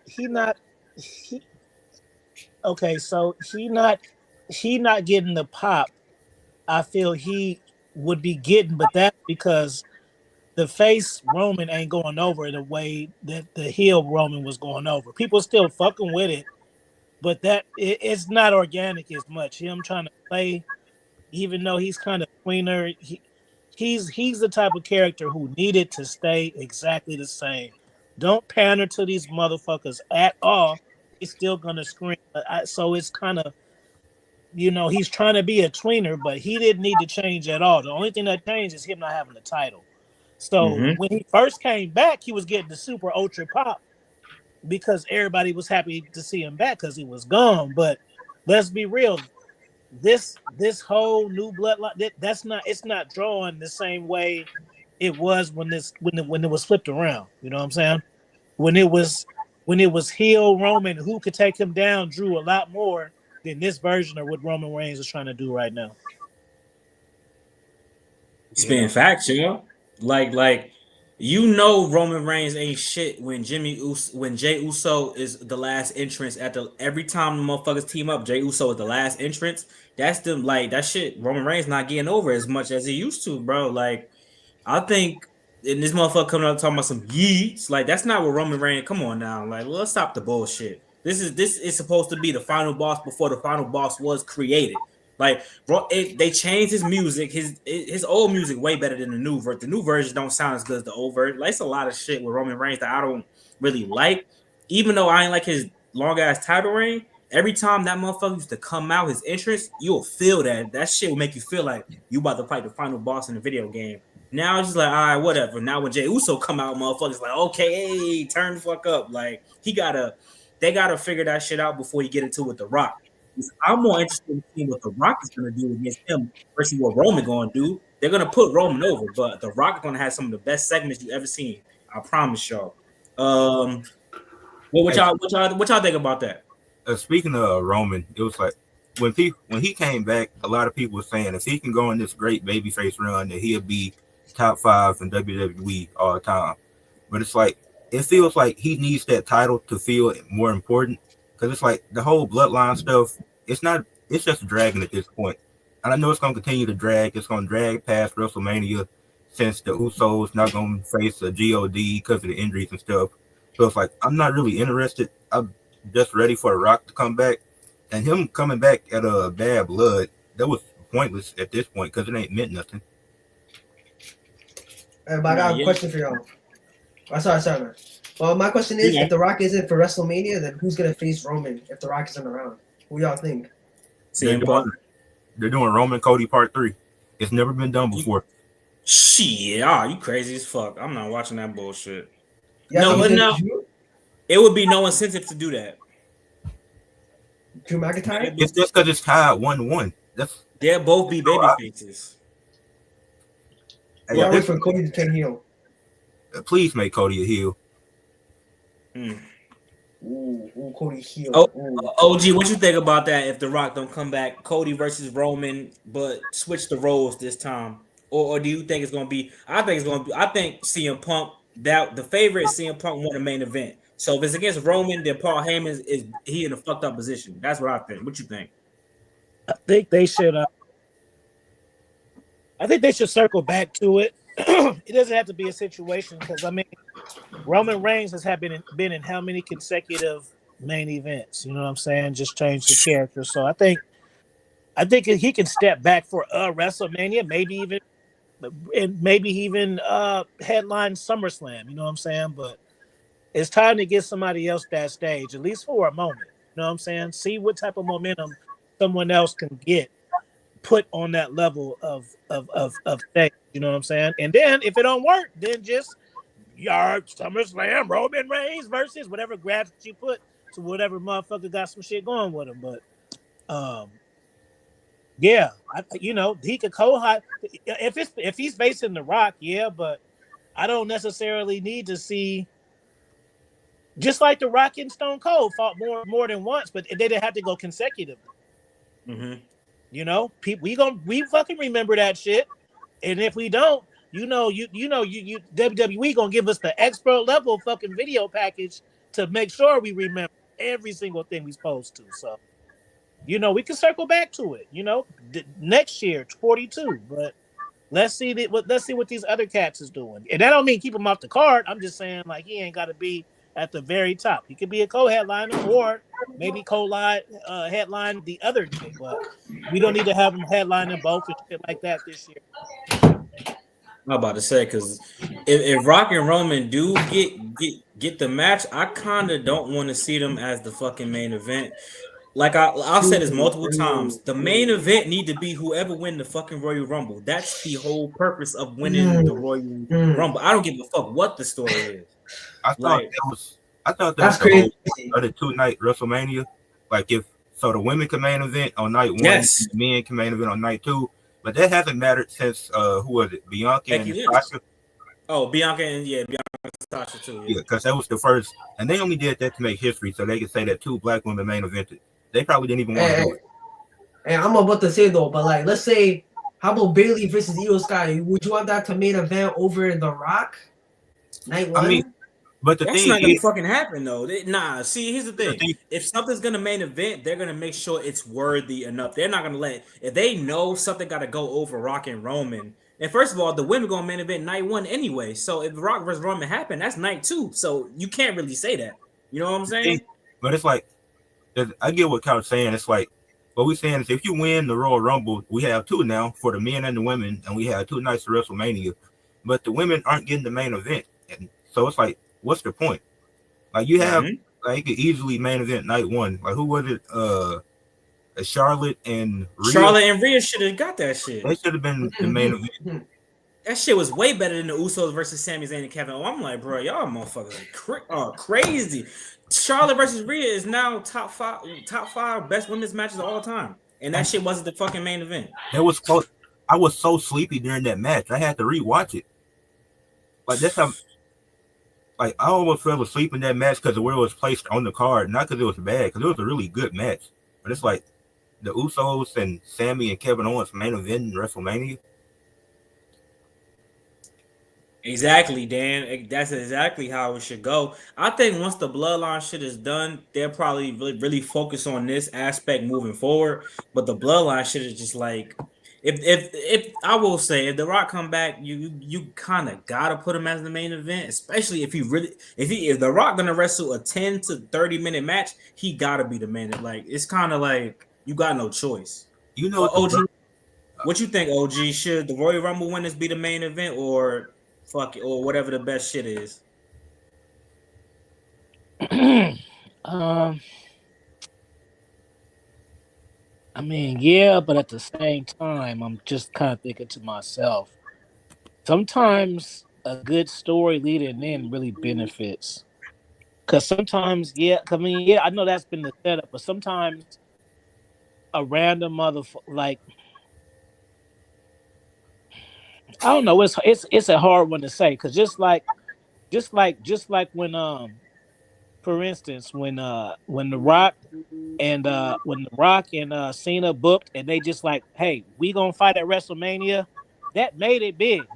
We ain't gonna be here every week. We just know it's gonna be us. Like, so sometimes like that type of shit can work because it's like, I don't know. Let me think of somebody. Like, okay, so let's say CM Punk. Okay, let's say CM Punk is the World Heavyweight. I'm just throwing the name out here. So CM Punk is the World Heavyweight Champion, right?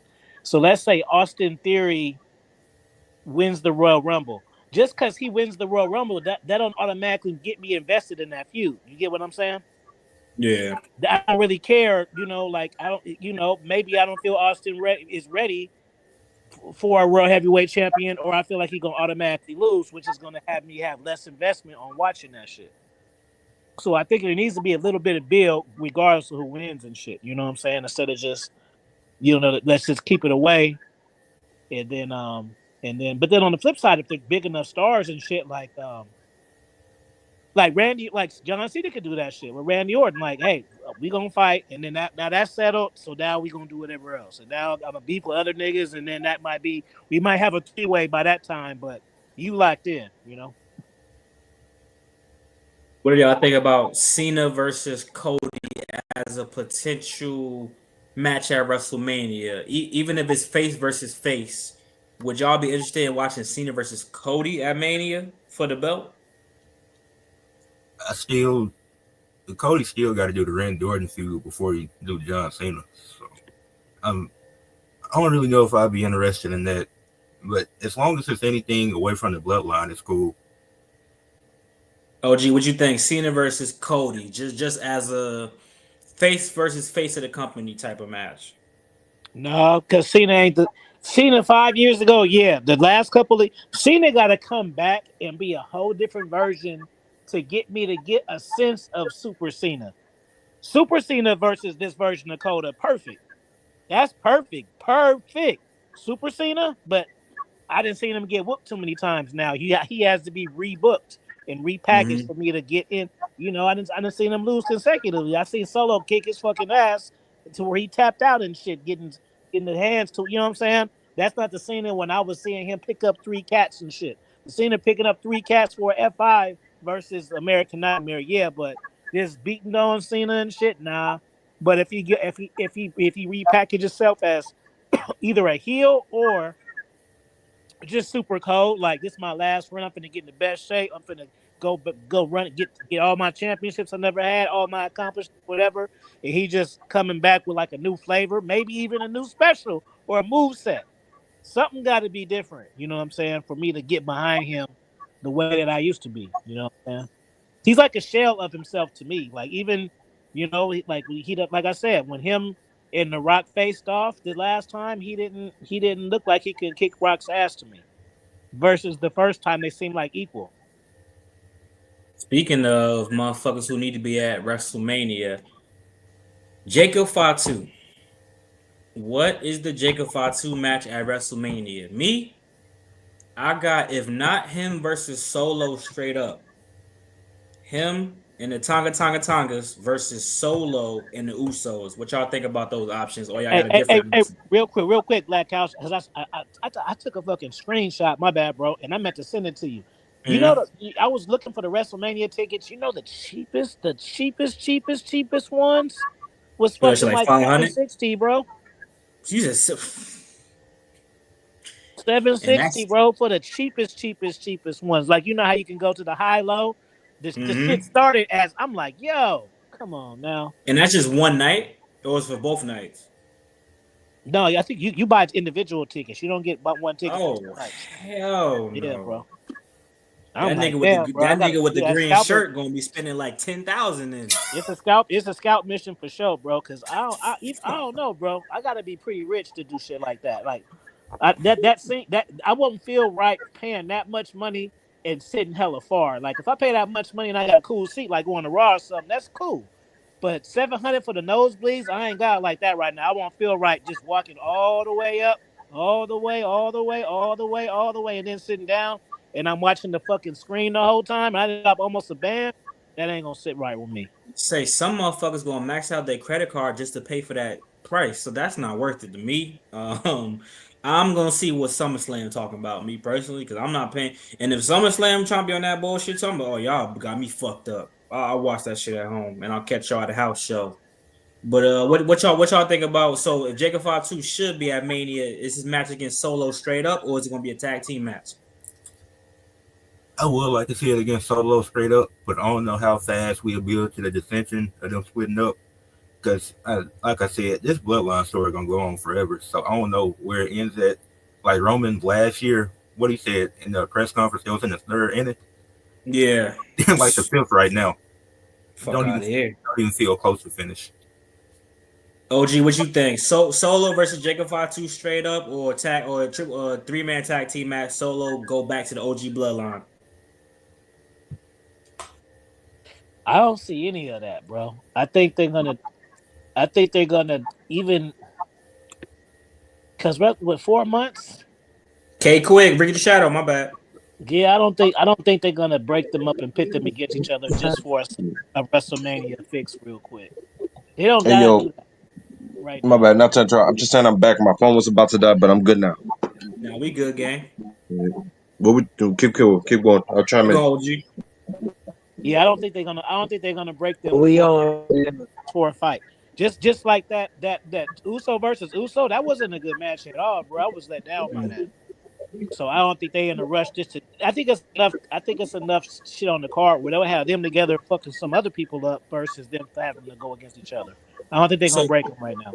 so you don't. Oh, I say. So you don't think that the end game is the Rock come back, he take over the new shit, and tell Solo get the fuck on. You don't think that that's gonna happen? Fatu got a long time for them to break because Fatu ain't even start talking yet, really. So we got to get through that stage of him first for him to Got you. be saying his meaning and his purpose. And it's hella easy to sell Solo. Like, man, if y'all cats think I'm kissing his ass, but I was in the streets. You feel me? And this nigga, the one who got me up out of it, and got me on TV. So that's why I'm doing this shit. So it ain't about that. It's about Mhm. respect. The same thing that he did to me, The Rock, Roman Reigns did to Solo. Roman Reigns brought Solo up and made him into a star. So it's the same sort of thing. So I don't think they're going to rush for them to feud. I think they're going to be at each other's side. Even if the whole bloodline ain't together, like, the Tongas might split up and do their own shit. You know what I mean? But I think Solo and Fatu going to be connected for a little bit longer. I don't think they're going to break it just. Hey, K, my dog K Quick in the building. What's going on, my brother? Blessings. Just kicking it with the fam. Wanted to step out and rap one time with y'all for a second, basically. Word Hope up. everybody's having a great holiday so far. Facts. I wanted to ask you. I said, so how do we get Jacob Fatu at WrestleMania? Do we do Jacob versus Solo straight up, or do we do Solo and the Usos versus Jacob and the Tongas? Like how do we get that situation? Well, whichever situation it is, it's got to make sense because to put him against Solo straight up, there's got to be a reason for it. It's got to. We only know him not only for really being the best wrestler in the new bloodline, but he's the most vocal about pledging his allegiance to Solo. Anytime someone mentions Jacob Fatu, they always say, "I love you, Solo." Like that's basically his thing. So I don't see, especially with WrestleMania only being like what we at like the 4 month mark, something like that, maybe 5 month mark. I don't know how they would spin that to make that make sense. I mean, they could surprise me.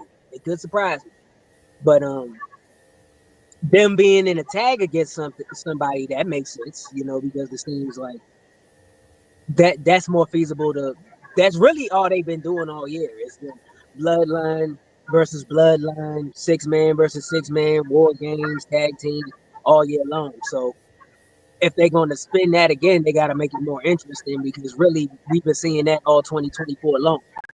So my whole thing is whether they get him on there or not, I really care about whether it makes sense or not. It shouldn't be forced.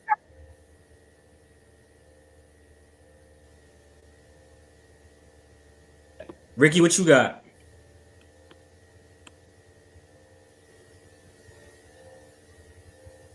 Ricky, you there? He might be tied up. But there you go. There you go. Y'all can hear me? Yeah, I get you. I get you. Yes, sir. Oh, okay. My thing is this, right? Um, I think Jacob needs to do a solo match. Jacob versus Solo. I don't want to see no Bloodline versus Bloodline because, bro, let's be real. The whole purpose of Roman versus Rock is probably gonna be the last stop of this Bloodline shit, isn't it? So if they're gonna do like a 6-man shit, I wouldn't want to see it. I think Jacob should get his own one-on-one WrestleMania match. That dude's amazing. So yeah, no, I'm sorry. I want to see a one-on-one match with Jacob and Solo, or not even just with Solo. It can be with anybody, to be honest. Like, and I don't want to see the Tongas at WrestleMania. If I'm going to keep it 100, Well, Word like up. one botches too much, the other one just does a funny little voice, and that's pretty much it. Well, to piggyback off that, I think everybody would be in agreement that we would like to see Jacob in something at WrestleMania. But like I said, it would have to make sense. It would have to be something that everybody wants to see. It would have to be a marquee match because the whole thing about WrestleMania is that everything could have a possibility to be a main event on any other PLE. It's basically the night of main events. WrestleMania is. So it has to be something like I when we say I have an Jacob. idea.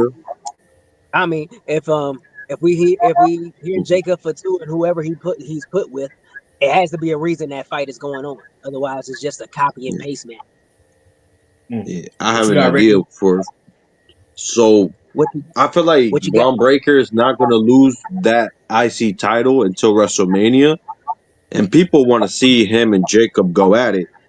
How about him and Jacob just do a little quick 10, 15-minute banger for that IC title, and you got Jacob as the new IC champ? That'd be cool. That would be all right. That would be all right. They just gotta, as long as they build up to the match right, it can work. They gotta have them brawl a few They can use times. the Royal Rumble for that. Yeah, I mean, we'll see.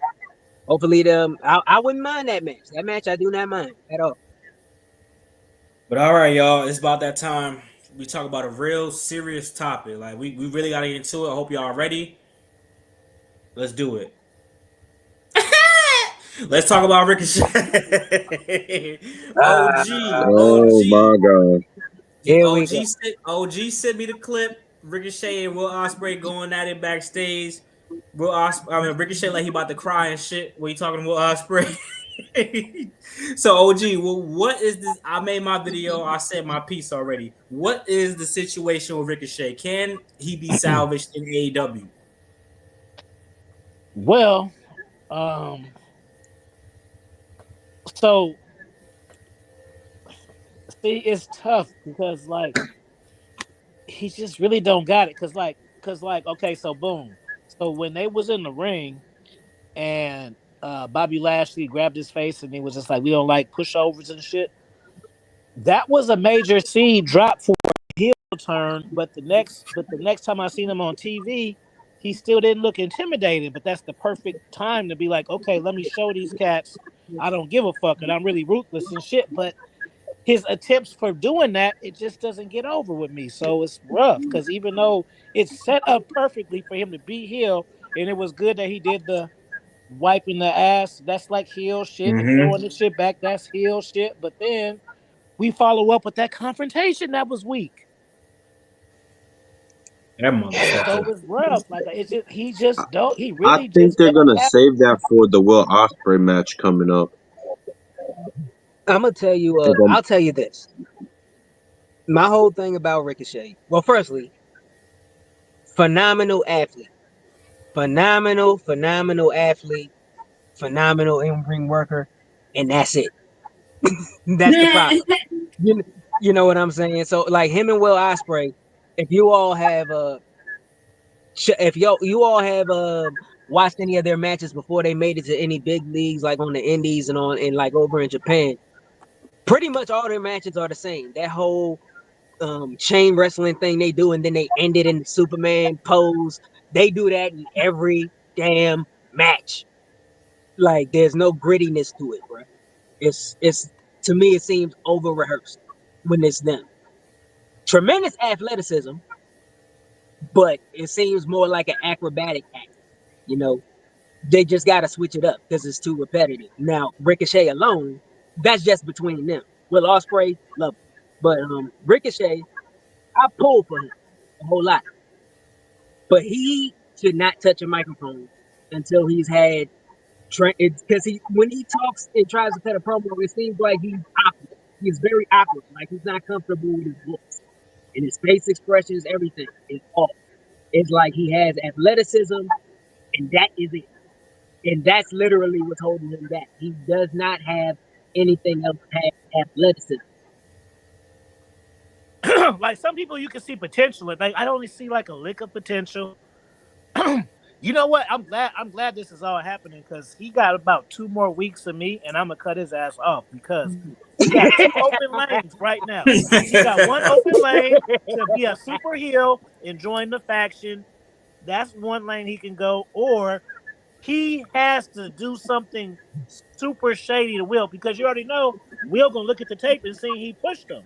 Like he referenced, I didn't do none of it, but he gonna look at the tape and see he did it. So when he is confronted by Will, he has to do some fucked up shit the next time they see each other. Not the next pay-per-view. It gotta happen the next time we on TV.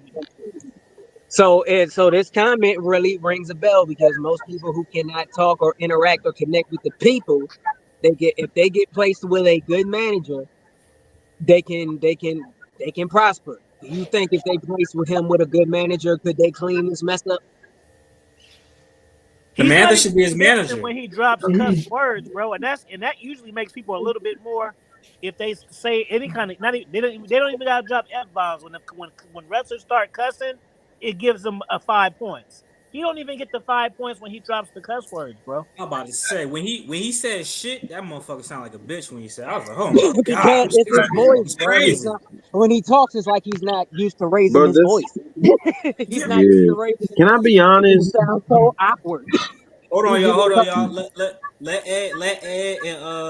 Let Ed and Ricky go. Ed, go first. I've been waiting to talk about Ricochet. Like, cause I said this to you. Like, if Ricochet was as important as people make it seem for him going, like if people thought he's on the same level as Will Ospreay, then he would have got that Dynamite match that Darby Allin had. Because the Darby Allin and Ospreay match, that was amazing. One of my favorite matches of the year. But if Ricochet is on Will Ospreay's level, that should have been the Dynamite match, and Darby and Ospreay should have been on Saturday at Collision. Now I did like the way that Ricochet won that match, but it got to keep going. It's like you can't be getting bitched by the Hurt Syndicate. Like you just letting Bobby Lashley choke you, then tweeting like we cool. Like no, motherfucker, you choked me. Hey, hold on. Wait, before I Ricky, see Ricky, somebody before say you he's clearly teasing the heel turn. Yeah, fool, but that just because he's teasing the heel turn don't mean the heel turn gonna matter. go, I'm That's about to what we say. I talking mean, that shit about. gonna be Turn good. heel, is it gonna be good? That's the him going heel is gonna happen for sure. But is it gonna be believable? That's the part that we trying to figure out. And let's piggyback off Jude. Let's piggyback off of that because you saying he seems off in his promos because he talk like a regular black guy, not a ghetto stereotype. That is not at all the reason why he don't come That's off Hey, as crazy. real believable. quick, Black, He not real believable because he quick. You sound like know, a bitch. you know what can help him though? He can maybe get a weed smoking gimmick. Then he ain't supposed to be convicting and shit, bro. Then he can be funny and be weird because he's high, and we know he's high, and that's the joke. On some Kind Mad of Riddle like, shit. what you call it, but it's different because he can actually give reasons. He's stressed out behind all this bullshit and all this fucking people fuck with him. That's he going to drugs, and now he just high. He don't give a fuck about shit no more. You know what I mean? I don't know. Ricochet always been weak as shit. When he was in WWE and he went to it was in the build up to Money in the Bank. He was like, I ain't come here to talk, and Drew just told him to shut up. Like, come on now. I'm about to say, bro, listen. It's not that he don't talk like a ghetto black guy. That's not what it is. Every black wrestler that was a serious motherfucker didn't talk. Ezekiel Jackson wasn't fucking talking like no fucking. That's not what it is. What it is that this motherfucker is not convincing. He's not intimidating. Xavier Woods don't fucking talk, and Kofi Kingston don't talk like no fucking ghetto black guys. I believe everything they say when they say the shit. Even before the heel That's a turn, good it example. was convincing. Woods ain't ghetto as fuck. He ain't ghetto at all. But you believe what the fuck with the shit he say. Even Big E had hella conviction when he was a solo star. So that and Bobby Lashley not even a good promo, and you can believe Bobby Lashley. So nah, we can't do that, bro. It's not about talking about he from the hood. It's about talking with conviction. I can tell somebody shut the fuck up, suck my dick, and you know that I'm dead ass when I say that shit. I'm not a black nigga, but I say if I smack the fuck out you, you'll believe me if I say it. If Ricochet say he'll smack the fuck out of me, I'll probably slap the shit out of Ricochet before he even get the chance to do so. And I'll because laugh. he not tough. Like Yeah, it's no. not about growing up tough. It's about Ricochet is a motherfucker who was doing gymnastics and shit in high school. And he became a wrestler. Ricochet wasn't whooping niggas ass in high school. Oh, I got it. I got it. This is what they need to do. Other than Samantha coming in to do his mouthpiece, she need to come in and have somebody snatch her from him, and that gets him on salve mode. That's what I said in That's my some video. real shit. That's what You I said get in your my bitch video. took, you on salve mode, and then you know the person who did it, and then you got to sit there frolicking around every week and shit. That's I gonna know take the salve exactly out of who's him. perfect for that too. There it Powerhouse is. I'm not gonna Hell lie. no. AEW, send me a check. Bobby Lashley. Ooh. Think about it.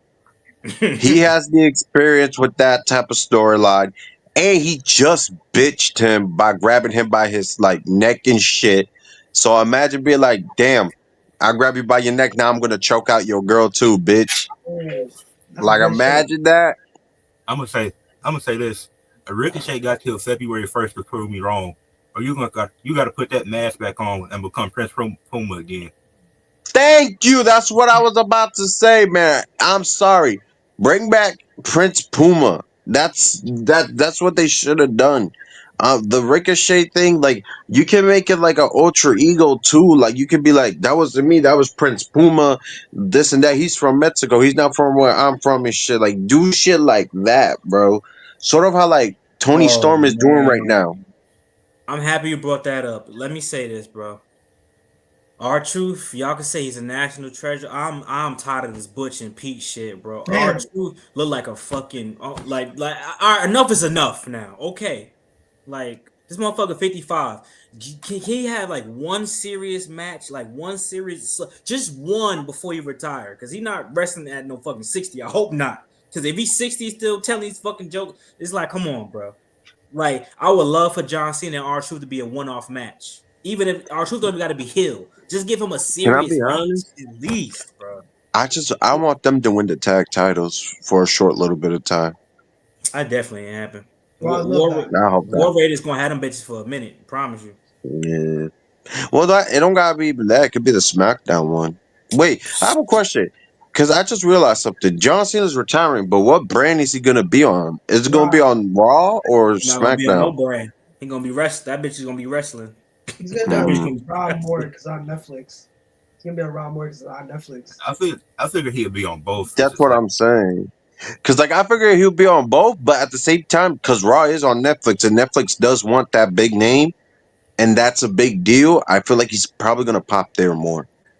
I will say this. I do feel like his last like televised match before like his last match, because his last match is gonna be a PLE. I feel like his last like match on a show should be on SmackDown, since that's the show he started at. Yeah, that'll be cool. Who do y'all think John Cena should face in his last match? Who y'all thinking? The thing is, I don't want him to lose his last match, so I have no clue. I don't want him to lose. I'm sorry. I don't care if it's a young or a veteran guy. I don't want him to lose. That's the rule. I don't ask me why. That's not the rule. That's not the rule. That's not the rule. Kurt Angle went on his back, and Kurt Angle should have definitely won his last. I don't give a fuck who he's going to. Actually, you know what? The same way he did Nexus, do it to the new Bloodline. Ooh. Burying them motherfuckers. He does need to get his lip back on Solo. I ain't trying to see that. But that should not be his last match, though. You think when Cena comes back, he needs to tweak his character as he's going, or you think he should come back on a different type? I think he needs to be more serious. Super Cena. More serious than ever, because he has not won in the last 5 years in a singles match.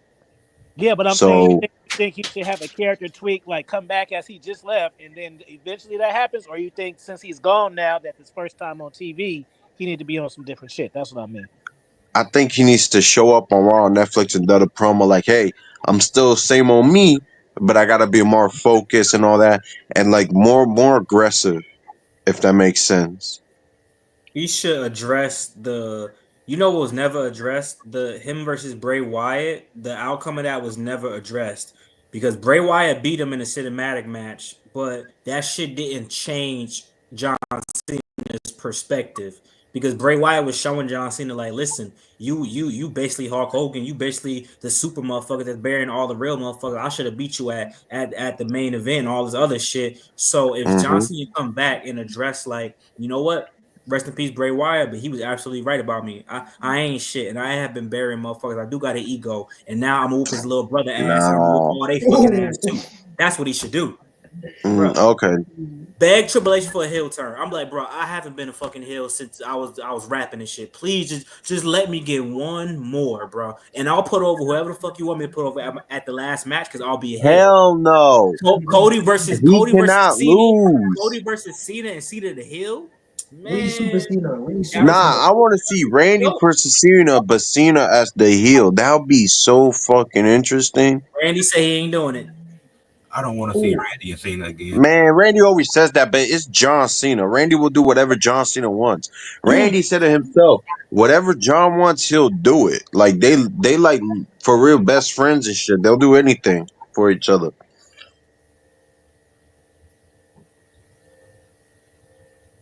Oh shit! I see somebody comments on our list. Somebody said, "Ain't no way Kurt Angle 37 or R-Truth 50." Who put R-Truth Haha. on 15? You know who did, right, Ricky? Oh, Ricky, that was you. Hey, Put him at 15. two-time NWA champion. Put some respect on that motherfucker's name.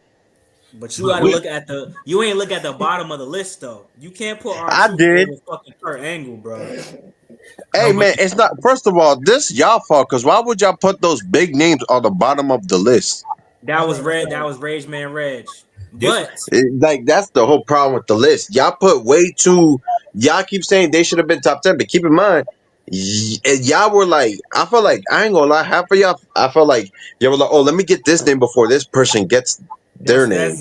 that's That's exactly what exactly people was what's the doing. That's mentality. exactly Instead of what they being was like, doing.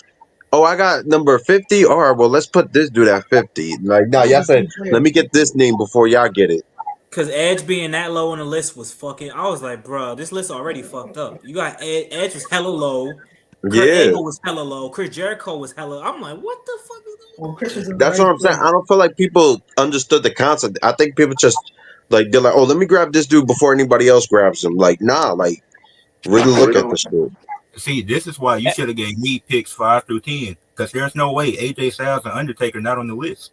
No, wait a fucking minute now. AJ ain't top 10. I had to make a sacrifice, bro. Somebody that was below me should have picked Undertaker. Or Triple H. If somebody would have picked Triple H before me, I would have put Undertaker in Triple H spot. But y'all not about to sit up in here and tell me that Triple H don't got one of the greatest. See, y'all, we can't be biased. Triple H as a wrestler has one of the greatest careers ever. One of the best story. Triple H storylines is way better than Undertaker storylines. Are you fucking All kidding time? me? The best Undertaker storylines is the fucking streak. The fuck? The Couch does have a point with that. I don't know about Triple all H got that, way man. better storylines than Undertaker. Come on, let's Can you not name stop. some? Because hold Hey, on, I got one. Yeah, Stephanie McMahon. What the fuck? I got a swerve for y'all that I dropped off real quick about the Cena thing. Now, what see these names don't need a title. A Cena, let's say we got a heel Cena, right? So instead of a heel Cena versus Randy Orton, maybe Randy Orton wins the Royal Rumble or whatever. Now we got a heel Viper versus a heel fucking Cena. Because if we yeah, I got wouldn't a want to heel see Cena that. in the face, everybody don't like face Orton all like that. Everybody likes, so we giving people what they want at the same time. Everybody loves a heel Orton if you've never seen a heel Cena. Yeah, but here's my thing. I feel like heel Cena and heel Orton will be more best friends than what babyface Orton and baby Cena are. So Yeah, I but think they should keep Randy. if somebody win the Royal Rumble, that's for the title. So whatever type of shit we on, nigga, Yeah, they both nah, want they to be gotta. If seven. Oh, boom, they both want to break the record too, and on some hell shit. That's a no holds barred match right there, bro. Yeah, but nah, they gotta keep. I think Randy. If they're gonna put Cena heel, they gotta keep Randy babyface, just because it's like we never seen that part of a match before where Cena was the heel and Randy was the babyface. Because it's be different. It's something fresh or new. Because keep in mind the only We never reason. seen heel versus heel Cena and heel Orton either. That's But yeah, new. but that wouldn't work though, OG. That wouldn't work the way a babyface Randy and a heel Cena will work. Because you gotta keep in mind, the whole reason people want to watch this WrestleMania match against them two is only because they never had a one-on-one WrestleMania match. Let me tell Like, you why it because will work, before then, bro. people were like, "Oh, how many times are these guys gonna keep wrestling?" And then people were like, "You know what? They never wrestled at WrestleMania. That should be it." So it's either keep Cena babyface, Randy heel, or Cena heel, Randy babyface. Two heels like Cena and Randy. Like I said, I feel like heel Cena and heel Randy will be like close friends, taking people out. You feel me? It's Like they'll I have to don't see fight that over the working. strap. Let me tell you how it'll work too, bro. Because See that Cena and Orton, that's more older cats and a little younger cats than me. The young cats not in the vet because they don't know that they was too young for that. They got other people who was they John Cena now. That's not their top person. The people who start wrestling for the last 5 years, they're Cody Rhodes and Roman Reigns guys. That's who they got introduced to it first. So that's kind of like paying homage to the cats that's the fans that's like 10 years invested or more. That's some shit that's for us.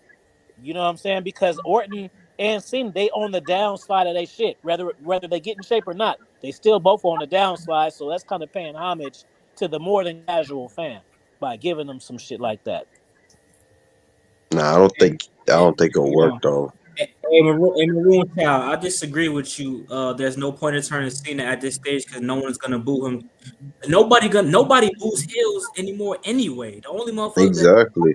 Unless you're Dominic, no one boos you. It's Dominic Mysterio and New Day. Them the only heels that really get booed like that for real. Exactly. Anybody else to get booed is because people think they're ass. Motherfucking they when Rhea Ripley was a heel, wasn't nobody fucking booing Rhea Ripley. Heels Well, they only booed her whenever Dom showed up. Getting booed. Shit, now realistically, fuck that. So you can't really say that. I don't think you can really say there's no point. John Cena turning heel, it fuck the fans. John Cena turning heel could be something for him. Like I don't give a fuck the fans. You can see the thing, bro. And also, can y'all keep remembering this is WWE. They care about moments too. What's gonna be a bigger moment than Cena turning heel? Like it's about going viral the on their views, YouTube channel, bro. The views, Twitter, bro. They'll put that shit on ESPN, bro. Like, come on now. Do y'all think Cena would again? The heel turn is only as good as his book, bro. Like if he goes heel and it ain't him, it's like he gotta do more than say fuck the fans, it's for the money. So that ain't gonna get him over. He gotta start doing ruthless shit. If he start fucking up enough people, hitting girls, shit like that, that's not people are not gonna cheer for him if he ruffle up some women, bro. They're not, bro. No, make it realistic. Not just give him give him an F5, but like throw one into the stairs, that type shit. Damn. That is gonna get him over as if R-Truth come over to him and say, "Hey, I'm still your biggest fan," and John Cena just slap the shit out of him, they'll start smoking on camera, shit like that. Trust me. Start doing shit like that, those cheers is gonna turn. Hey, but hold come y'all. Why we keep trying to translate this shit into real life? He does too much Make-A-Wish to come to hell. You know, Austin Theory and the motherfuckers be doing fucking charity and shit. Exactly, bro. Bro, this is the fucking. Like, can I say this? Making too much. This is my fucking problem with y'all fucking fans. Y'all be like, "Oh, we want new stuff. We want something new," but then y'all always be like, "Oh, but you gotta look at it in the personal life." Like, fuck that shit. This is why kayfabe is dead. You fucking morons. Like Austin You'll be like, "Oh, kayfabe's dead. Kayfabe's dead." Yo, keep that. Why do you think it's dead? Like the fuck, y'all be the main reasons. Like, cut that shit out. Like, oh, he does a lot of Make-A-Wish. So, the fuck. Austin Theory might be a heel, but he's one of the nicest guys in real life. That's what I'm saying. Like everybody, and bro, for the love of God, little kids know this shit's scripted, motherfucker. Like, you don't think these motherfuckers don't know that? Like, yeah, they may love this shit, but I'm pretty sure some of them know this shit's scripted. They know this is a business. I would like, say God all of damn. them. Like now, it's just like not any all real of them, job. but like a If I'm majority a of them badass nigga at motherfuckers work, know. my job to go feed the homeless. I'm gonna still go feed the homeless. I'm still a badass nigga at work, but my boss said I gotta go feed the homeless on Sunday. So that's just you feed the homeless on Sunday. Couch, got you on shift. All right, well, let's roll together. See, it's so you still gonna have side missions on top of who you like and who you don't like at your job. I'm about to say, kids be on the YouTube channel watching the behind the scenes and shit. They know the shit is not back in our day. They ain't had bullshit like that. Back in our day, exactly. I thought Kane, Undertaker, Edge, and Christian, and the motherfuckers was brothers back in my day, like legitimately. So now these motherfuckers know man, y'all motherfuckers ain't really cousins. Y'all know all the shit now. Y'all know all exactly. So cut the bullshit with the whole. He does too make bro. Take this as a Cena fan. I grew up with the Cena era. I was one of the kids that loved Cena. We knew this shit was scripted. Like, we just loved the dude. And yeah, if I will say this, if they did turn him heel, then it probably would have not been good for business. But now that shit, it could be easily business. Like you gotta keep in mind, everything's business now. TKO and all that shit. Like they don't. It's not the same WWE, bruh. Y'all He gotta keep can he can he remembering can that. he can come out with the same you know how you like to remix old shit. He can have his version of the NWO shit. That'll go crazy. Yeah.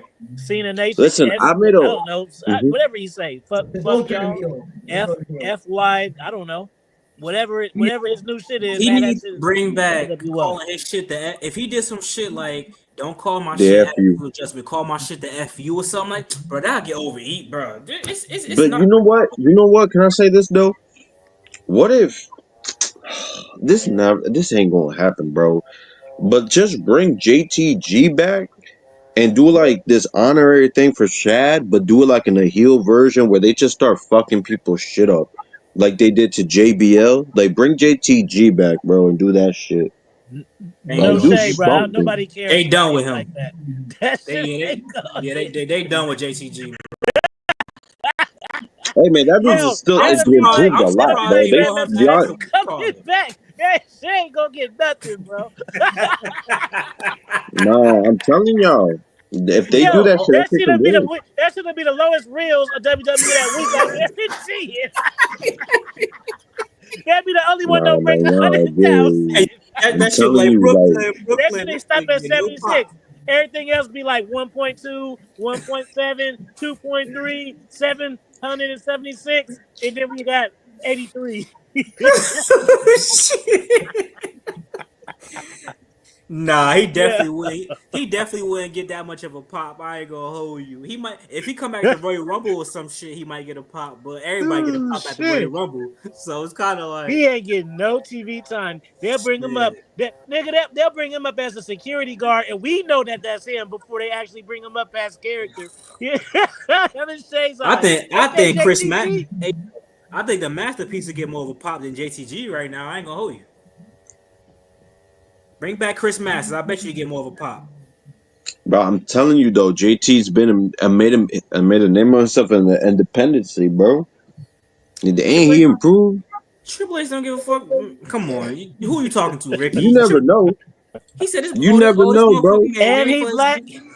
I was about to say, come on now. They're like, does he still wear jeans and boots? Oh, he wear tights now? Nope, can't fuck with him. If he bring back his do He rag, couldn't I'll even bring bring him. his gimmick back. It wouldn't even work now. Like you couldn't even bring an I'm updated. about It does what does it. The gimmick was the time. Was the gimmick like it just no. to say he don't got shades and chains on like Trick Williams. He can't. That shit can't work now, baby. You never Nah. know, man. But yeah, let's say this. We got about 5 to 10 more minutes, man. Let's talk about some real shit before we sign out, man. Listen,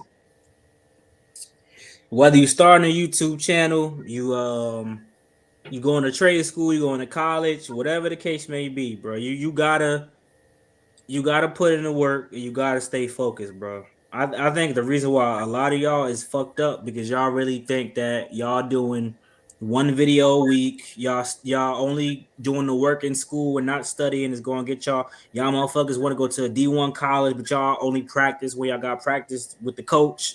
Like y'all motherfuckers, bro. We gotta work harder in 2025, bro. Please, y'all gotta stop the lazy shit, bro. How the fuck are you going to blow up in whatever you do if you only do that shit once a fucking week? Does that make logical sense to y'all? On some real shit, like genuinely, it's Facts. bitches on TikTok talking about some cooking with titties and blowing up. And y'all motherfuckers think y'all gonna blow up off of dropping one video a fucking week about the best 2K crossover. Y'all motherfuckers is not blowing up like that. If you're Yeah. gonna do that shit, you gotta go hard. Y'all motherfuckers is late. I don't give a fuck what nobody say. Lazy as fuck. Y'all gotta do better, bro. It's 24 hours in a day. Take 1 hour out of that day to work towards your craft. And I promise you can get shit done. Well, OG, what you about to say?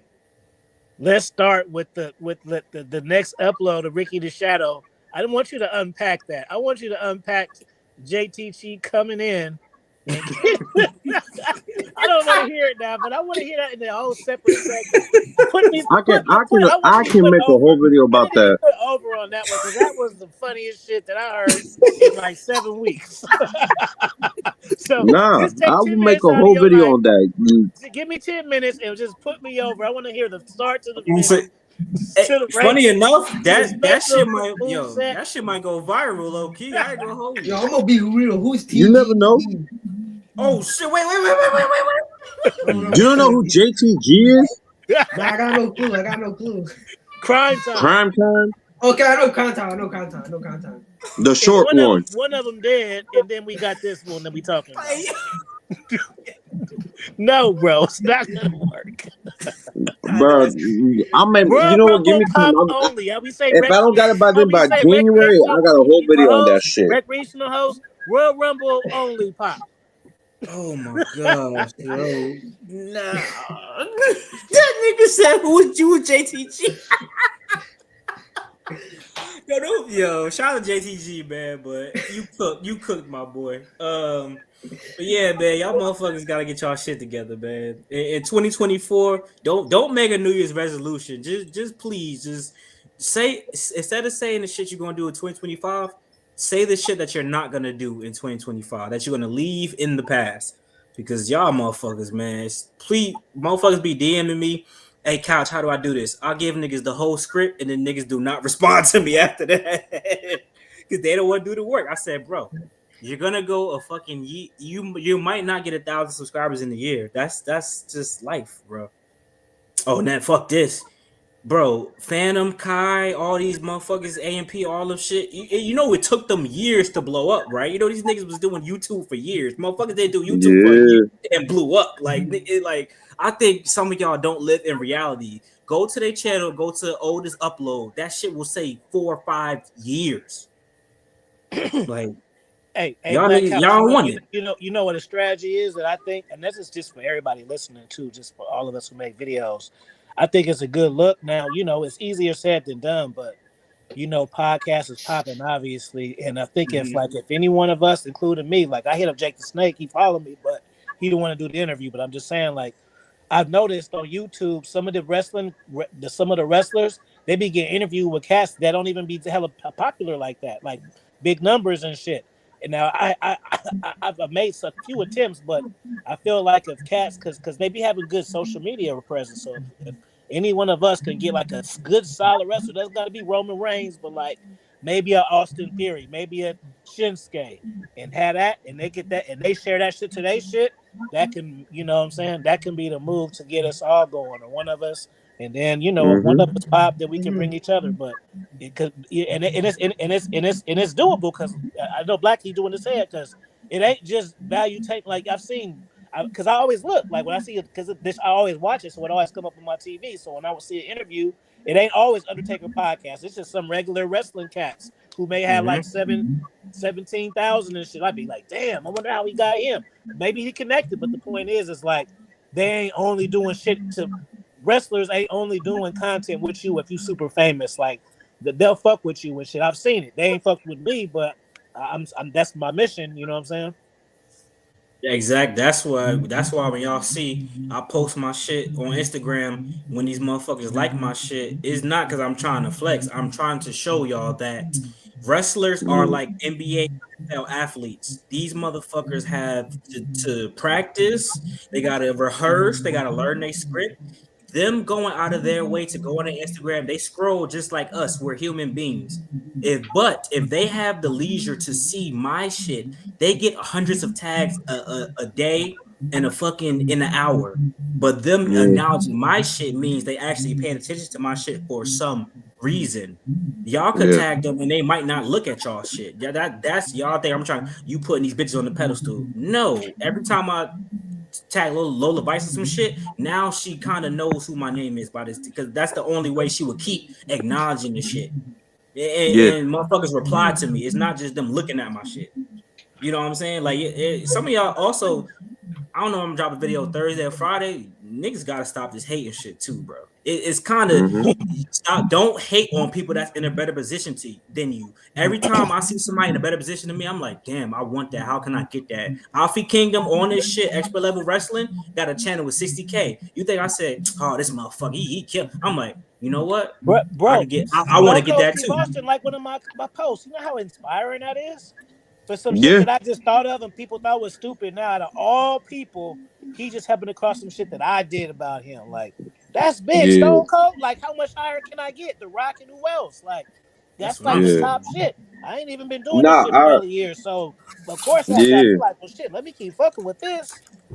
Yeah, no, that's true. Cause like I remember when Mason from the MXM collection, when he reposted my story, and because I remember the thumbnail was an edit of him, Mansoor, and Johnny TV with the trios title, and then he just reposted that shit. I'm like, holy fuck, he actually saw my story and reposted it.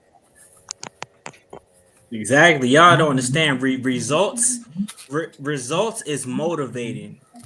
First, you got to have discipline to become what you want to become and do what you want to do. Discipline is one thing, but when you start seeing results, it makes you do shit more. That's why when I dropped my first viral video, then Ricky the Shadow was the first person to react to it. That motivated me to want to keep going because I'm like, damn, I got a big enough video that somebody did a reaction video. Then when Expert Level Wrestler hooked up with me and said, yo, come on my channel, and I knew who the fuck he was from another channel, that motivated me to, all right, let me go harder. Then when Weller Wrestling says, I'll make a Discord for you, that motivated me to go harder because somebody make a Discord for me. Then when Influential Sports hit me up and said, y'all, I'm a sports channel, but let's talk about wrestling, that motivates me to keep. See, do y'all not understand? This shit is not from A to Z. It's everything that got me to where I'm at right now is because it was 1, 2, 3, 4, 5. Like, I just hit 7K today. Hey, y'all gotta understand that this shit don't come overnight, bro. Hey, so what's the conversation about? Because I was gone for a few minutes. Nah, we talking some motivational shit for the people so they get their fucking life together before 2025. But I'm saying, like, y'all gotta understand, bro. Like, you have I told Influential this. Have a schedule. You can't just go off of vibes. Some people need discipline in the schedule because you'll know that you'll have your shit up every time. Some people are good at, okay, I'll just upload whatever the fuck I want and it's going to pop off. If you got a channel that's under 500, you can't do shit like that because some people pay attention to you. Let me see, what's that? Yeah. Calendar, using this to make. There you go. See, some people pay it. Some people, you got 500 subscribers. There's 100 motherfuckers that actually pay attention to when you upload. So they see, okay, he upload Monday, Wednesday, Thursday. Then 1 week you just fuck it up and only upload Tuesday and Friday. They're like, man, I ain't fucking with this nigga. He ain't even sticking to the script. You know what I'm saying? Black Couch, I got a challenge for you. You want to take the challenge? What's up? You guys say yes or no first. You want to take the challenge?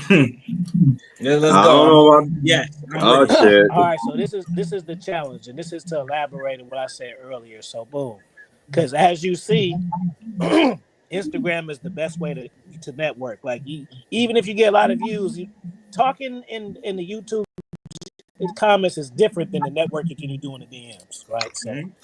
So let's pick like 3 people to where, well, this is how I do shit. Like, you know, with the regular YouTube or every interview that I did, I kind of mapped it out a little bit. So I'm gonna pick three people who I'm gonna try to get in line with to interview. So if I get any one of these 3 people, I'm gonna have you on as the co-host, so then you get to talk to them and shit too. So I'm gonna say Booker T. I want to try to get him. He's accessible, and I feel like if I can connect with him, that's the connect to get into WE through that side on the right end through establishing, because that's the thing. And this is some free game for you cats. You cats should all have a podcast. You can create masterminds for yourself through podcasts, because if I have an interview with somebody, I can ask this person whatever the fuck I want for an hour. If I seen that person outside, I can't ask them to whatever the fuck for an hour. They got some shit to do. So it's just kind of cool where you can pick shit that you want to know. If I want to learn trading and shit, I don't have to fucking go on Google. I can just find a trader and say, come on my podcast, let me interview, and I can get everything information I want. And it's recorded. You know what I'm saying? So fast forward back, I'm gonna say Booker T for that, Eric Bischoff, and then you know what? I'll say Fatu because he's from the Bay Area. So possibly like some of these cats who they ain't big on Instagram, so they'll reply to your shit. So that shit may happen sooner than later. So I say Fatu, Booker T, and Eric Bischoff. So who's three cats who you might want to build up to network with? You know what I'm saying? All right, bet. So I'm gonna go people who already acknowledge my shit. I'm gonna go AJ Francis, Yeah, he aka followed top, me too. He followed me aka too. top See the dollar, see them see aka the top see the dollar. network. I might be able to just get that for you easy because he already followed me. I'm gonna go Lola Vice because we interacted at least 5 to 7 times. So if she see my shit, she might know. And since Zelina Vega replied to my shit, we already got an open message. So I'm gonna go Zelina Vega. I'm gonna message all three of them, and I'm gonna see what's up. You know what? And she got a podcast too, so I'm gonna do it. Yeah. I ain't gonna lie, y'all motivating me right now. I think I might hit up Mason then shit. That shit might Cause work. I actually really need I would love to do an interview with him with the old MXM collection shit. And another person I really want to interview, he's actually a content creator. I think it's called Muscle Man Mason. What was it like? I forgot his name, but he's blowing up too. He actually had a match with AJ Francis, like with Top Dollar. Mm. So I gotta Is definitely this interview what they him. had to rap off or something, or is that not it? No, they had an actual match. See, Henry, what's going on? Like, yeah, I'm definitely gonna do something because 2025 I got a lot of things planned that I'm gonna definitely do for this channel. Just imagine, man. Like I'm a wrestling fan since '83. I Yeah, get to, what the fuck I got to have fucking Ric Flair and I get to talk to him for an hour. You know how fucking fulfilling that'll be. Like I'm actually getting to Facts. talk to Ric Flair. Like what the fuck, like. Jake the Steak didn't do it, but they ain't to say that he ain't never do it. I might put some funny shit up right. on Instagram. He might be like, I remember this cat, and then it could just happen like that. You know what I mean? Because that's my favorite wrestler of all time. So even him Yeah. following me was giving me good juice. Hmm. Especially when you see they don't follow a lot of people. That even make it hit harder. You know what I'm saying? I'm gonna say, and listen, y'all, if y'all know what's up, shit, y'all can help out too. Y'all gotta tag us in a fucking comment section. Y'all gotta start spamming motherfuckers. That shit also works.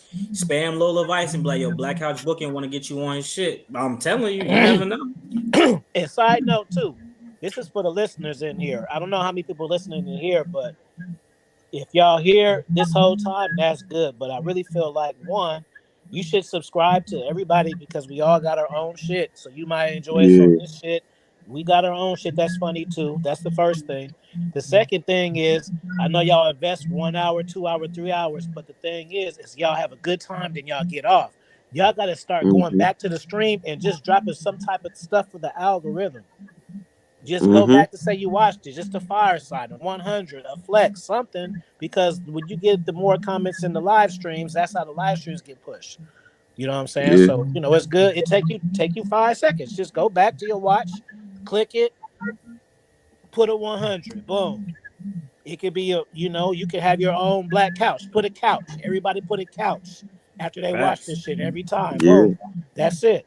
Put a couch before you watch it or after, but you gotta, people be like, I watched the whole thing. I was in there. Yeah, bro, but do the other part. Did you like the video? Dog. Make sure you did that part, and most importantly, you drop them comments too. And look That at shit wrestling really with does. things. That Look at shit my really guy does it. Dave.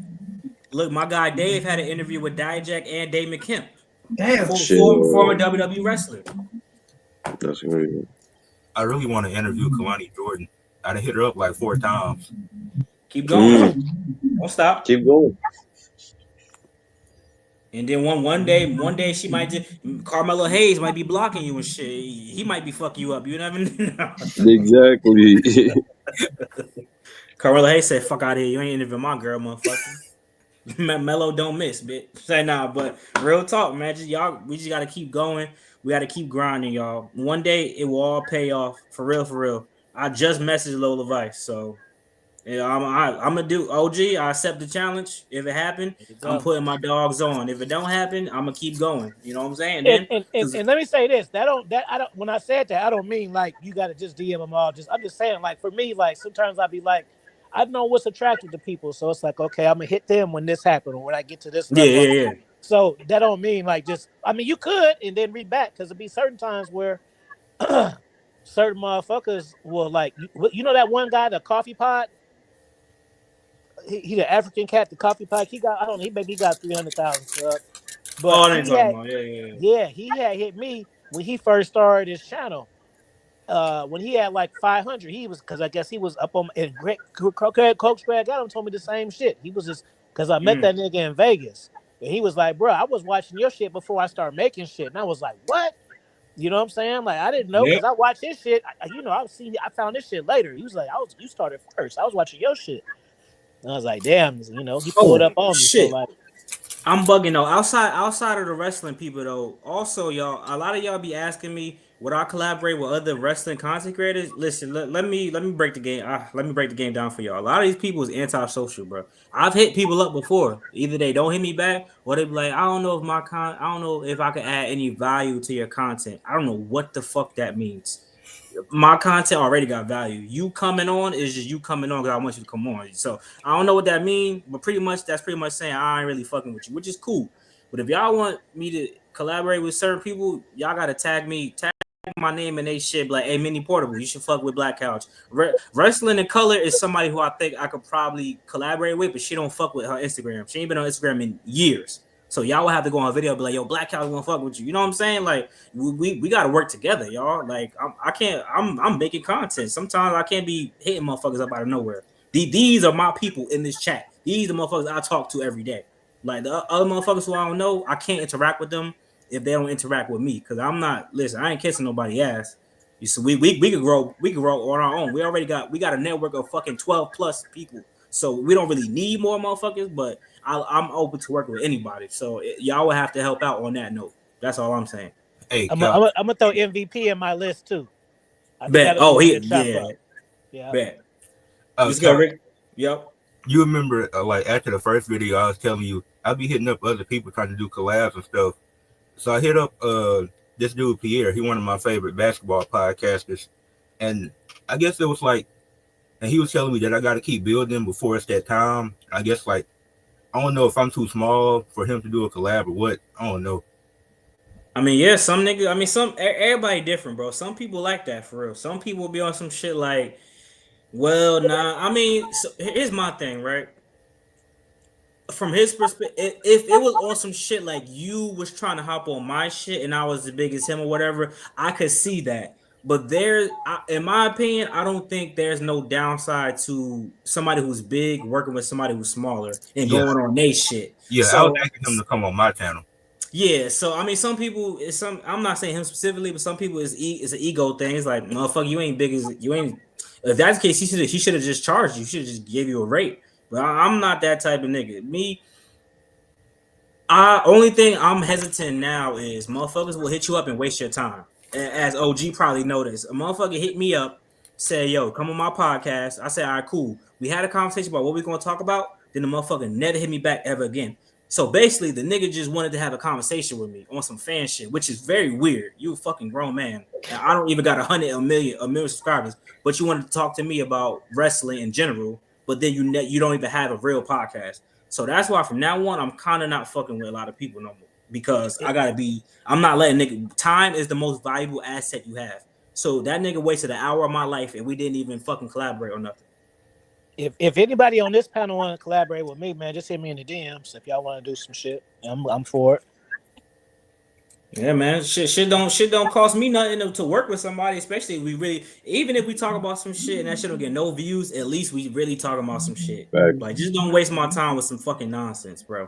Like, I knew when me and Ricky the Shadow linked up, I knew me and Ricky the Shadow was gonna talk about some real shit. I knew me and OG was gonna talk about some real shit. And then when y'all hit me up, I said, all right, let me see. That's why I can't vet. I gotta vet people. You gotta get to know motherfuckers. Like, I'm like, wow, we cool. To be honest though, I'm gonna give you a trick, OG. Black Couch. For me, I've been doing interviews for so long. I don't think it's possible for me to do bad content, even if you was the worst person, because I know how to frame shit. If it's all about how you frame it. So if some shit go left, well, we framing it. This is what you don't do. So there's no possible way it would turn out bad. You know what I'm saying? It's gonna turn out good or better or entertainment at the least. You know what I'm saying? Because motherfuckers, that's my only prerequisite. I like talking to wrestling with people who like wrestling for reals. Like if you like a casual person, then I feel like that eliminates so many conversations I can have with you, and that ain't worth my time. But if it's somebody that knows shit and I could bring up old shit and you know it and shit like that, I fuck with you then. Let's say this, y'all have a good holiday. Enjoy your family, bro. Whether you got 100 gifts under the tree or you got 2, bro, it ain't about fuck the gift. It's about spending time with your family, having time off of work, and just celebrating. Because Christmas is a capitalist holiday anyway. But y'all have time with y'all family. Y'all enjoy y'all shit. Before we get out though, AOG, you next to your lady. What you get your lady for Christmas? I know. Hey Ricky, I know y'all niggas spent some money. I love I don't when my celebrate the homies. holidays. Oh, The only holidays I celebrate is my birthday, and it'll be her birthday too, and that's it. Valentine's Day, that shit's out. Nah, bro, that's some shit. I do the See, cool shit when I feel like it, and then they don't expect it, so that's what's better anyway. You know what I'm saying? Because then you expect some shit you was worried about how good it's gonna be or you gonna like it versus me giving you something that you didn't ask for when you know you didn't need it. That's I how you like hit that. Ricky, I know you got something. I did, but I can't say. She's in the next room, and I'm pretty sure she them. can hear my ass. Man, you gotta keep it simple. See, y'all young boys, when y'all get older, y'all got y'all shorties, when y'all go to like college or whatever the fuck y'all gonna do, man. Yeah, y'all might have to try to go all out because y'all trying to be cute and shit. Get that girl a mother. Go to TJ Maxx, whatever the fuck. I don't know what Canada got. Y'all got Moose Max or Sarah Max, whatever the fuck. Get y'all girl a little cheap ass bracelet that's $25 and less. You see, when you get older, your girl gonna want the Uggs and all this other shit, whatever the case may be. Y'all can keep that shit simple, man. Hey, See, y'all got Temu too. Get some from Temu. hey, y'all trying to see what I got my parents for Christmas? What you got? Some good shit. Yeah, I gotta go get it. Hold on. But Weller, what you about to graduate, right? Yeah, I'm gonna graduate soon. I'm gonna just give my girl bare minimum. A bare minimum.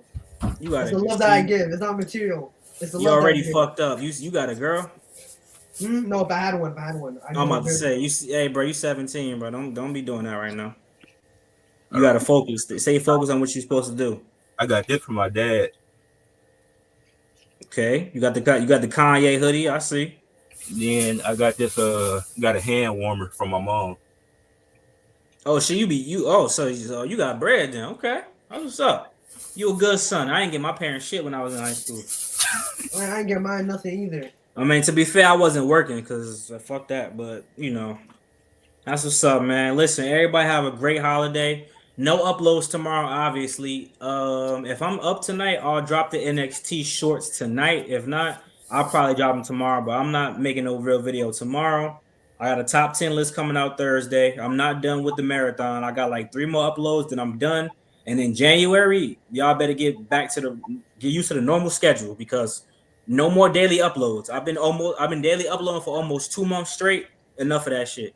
I'll be fucking tired as fuck at night. So 3 uploads a week, and if something significant happened, 10 shorts. That's the schedule. So January, y'all motherfuckers better be ready for that because enough is enough.